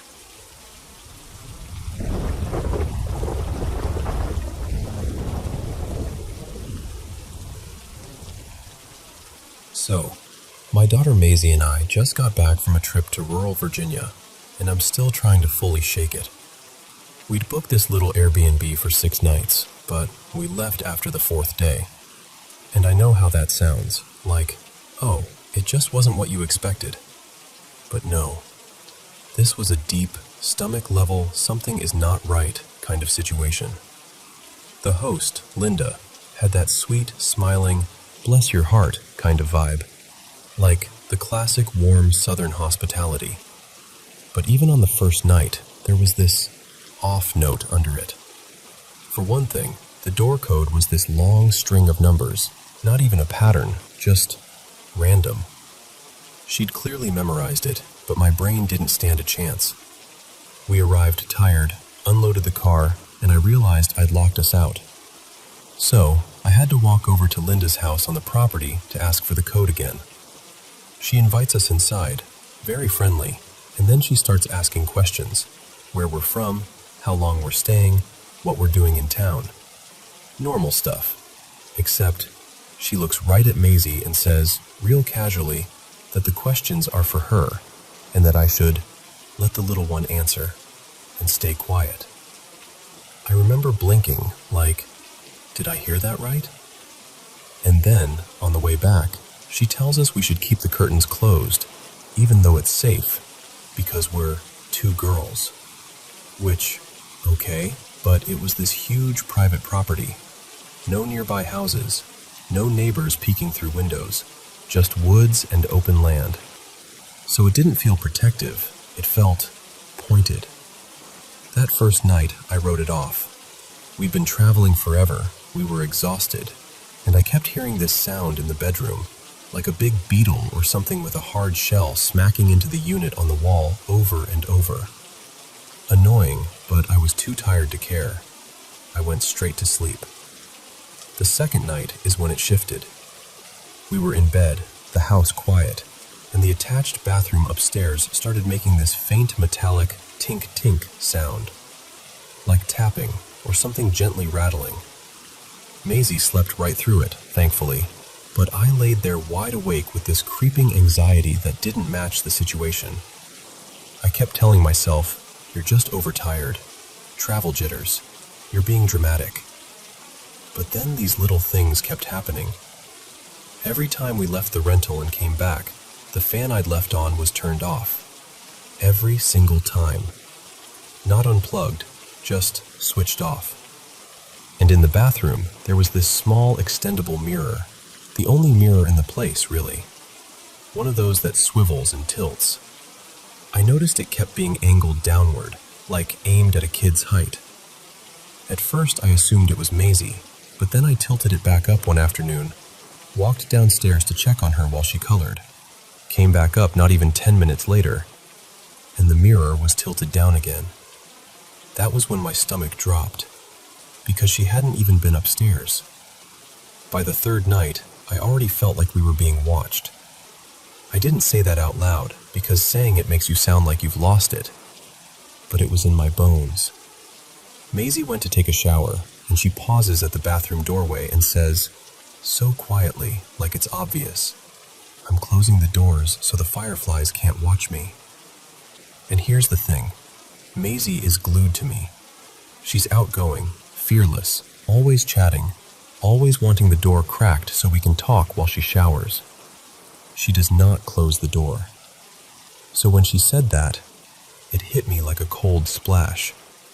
Because she was feeling it too, and she was trying to make sense of it in the only way an 8-year-old can. That night, she fell asleep fast, but I couldn't. My heart kept racing. I kept having these waves of panic, which is not normal for me. I'm not the kind of person who gets panic attacks out of nowhere. The metallic tinkering in the bathroom sped up, like someone was fussing with something. Not just one tap here and there. It sounded purposeful. Then it sounded like items on the counter were being moved around. I heard what I swear sounded like something dropping, like a cup or glass clinking against something hard. And then, this is the part that made my skin go tight. I heard the closet door across from the bed open. My suitcases were shoved right in front of it, so when that door opened, I heard it bump them. Twice. Like it hit the luggage and stopped. I didn't move. I barely breathed, and it went on, for a long time. Long enough that I stopped trying to rationalize it. Long enough that the only thought I had was, get your child out, now. The next morning, I walked into the bathroom, and right there, on the white towel laid in front of the shower, were small, muddy footprints, like a child's footprints, coming out of the shower. They weren't there the night before. I would have seen them. And Maisie hadn't been anywhere muddy. If she had, the mud would have tracked in from the front door where we took our shoes off. There would have been prints across the floor, not just neat little wet-looking marks from the shower. I just stood there staring at them, trying to explain it away, and I couldn't. So I packed. Fast. Quiet. Smiling from my daughter like everything was normal, while my hands shook. I got us out of there and didn't look back. A couple days later, Linda messaged me, cheerful as ever, offering an extra night free on her, like it was a sweet little gift. I declined. Immediately. And since we got home, I keep replaying everything in my head, trying to decide what to do with it. Do I message her? Do I leave a review? Do I just let it go? All I know is it took me days to stop feeling like something was still hovering at the edge of my life. Like, that house followed us home in my nervous system. And honestly, it scared me badly enough that I don't know if I'll ever stay in an Airbnb again.